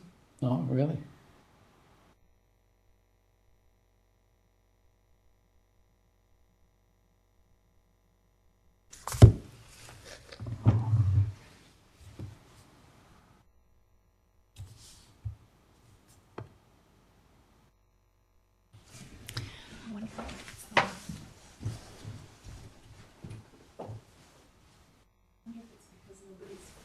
Oh, they're all here.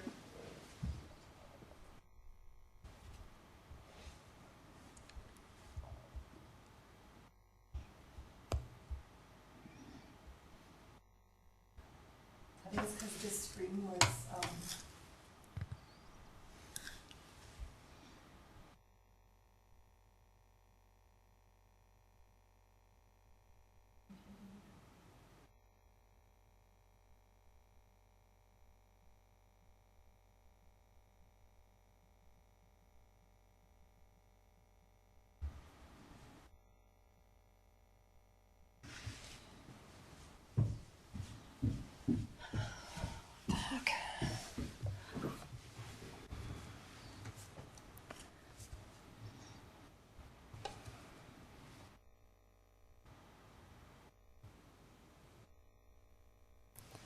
okay, so what if I turn those off and back on again? Let's try that. Nope.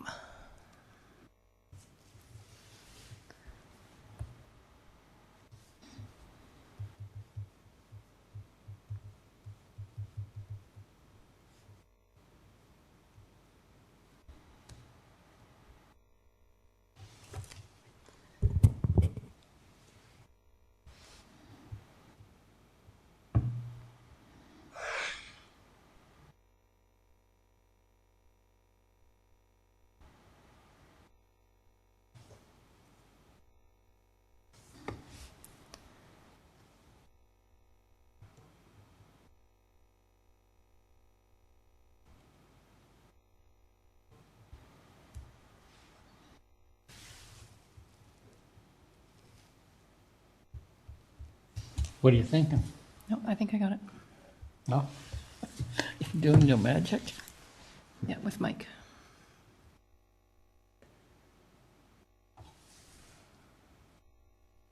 Nope.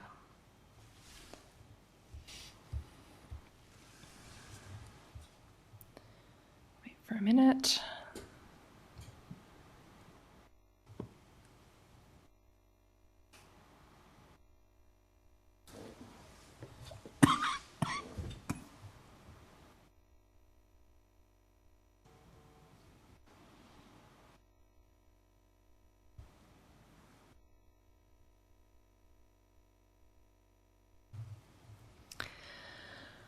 All right. Podium.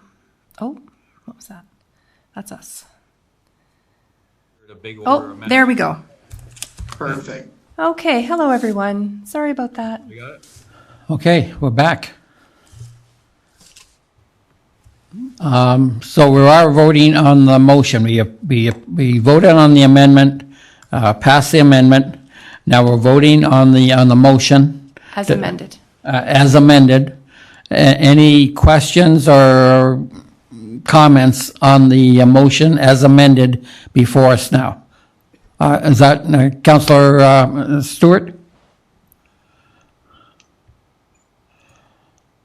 Yeah, I just wanted to check. I couldn't hear it perfectly clearly when it was being read out, but it does include that there'll be a maximum ridership of 3 people per bus. Through you, Mr. Mayor, that was not included in any of the amendments, but I know that staff is aware of that, so staff could take that as a direction. Ms. Van Ravensway is nodding. Yes. Thank you. Any other questions, comments? Not seeing any. I'll call the vote. All those on the motion as amended? All those against? Motion as amended passes.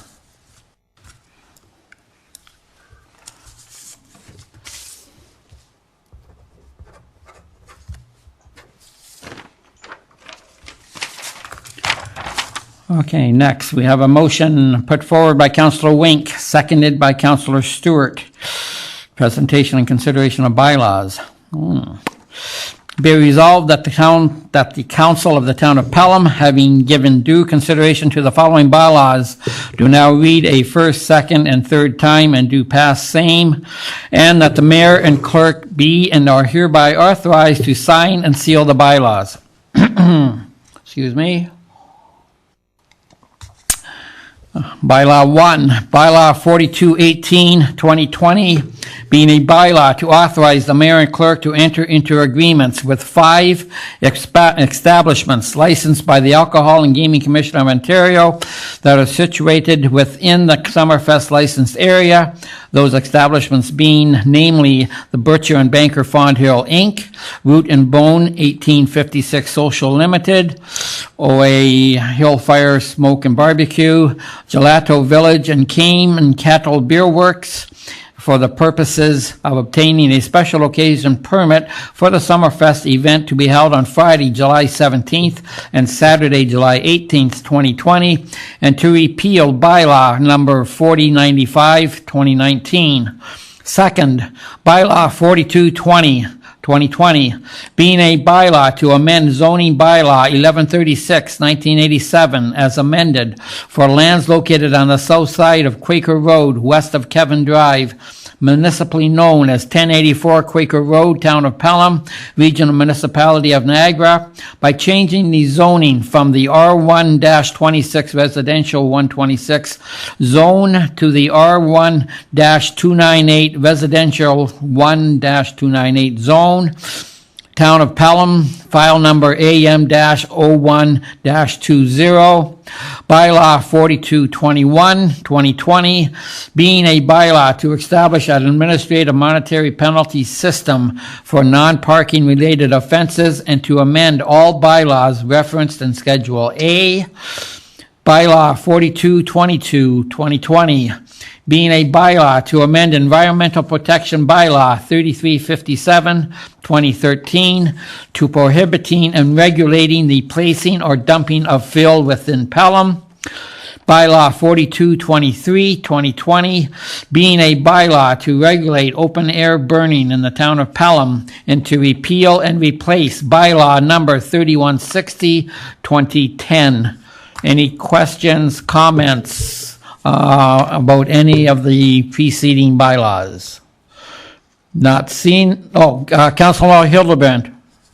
Through you, Mr. Mayor, just with regards to the first bylaw, which has to do with Summerfest and the licensing, I assume the Director of Recreation will take into account the comments we made.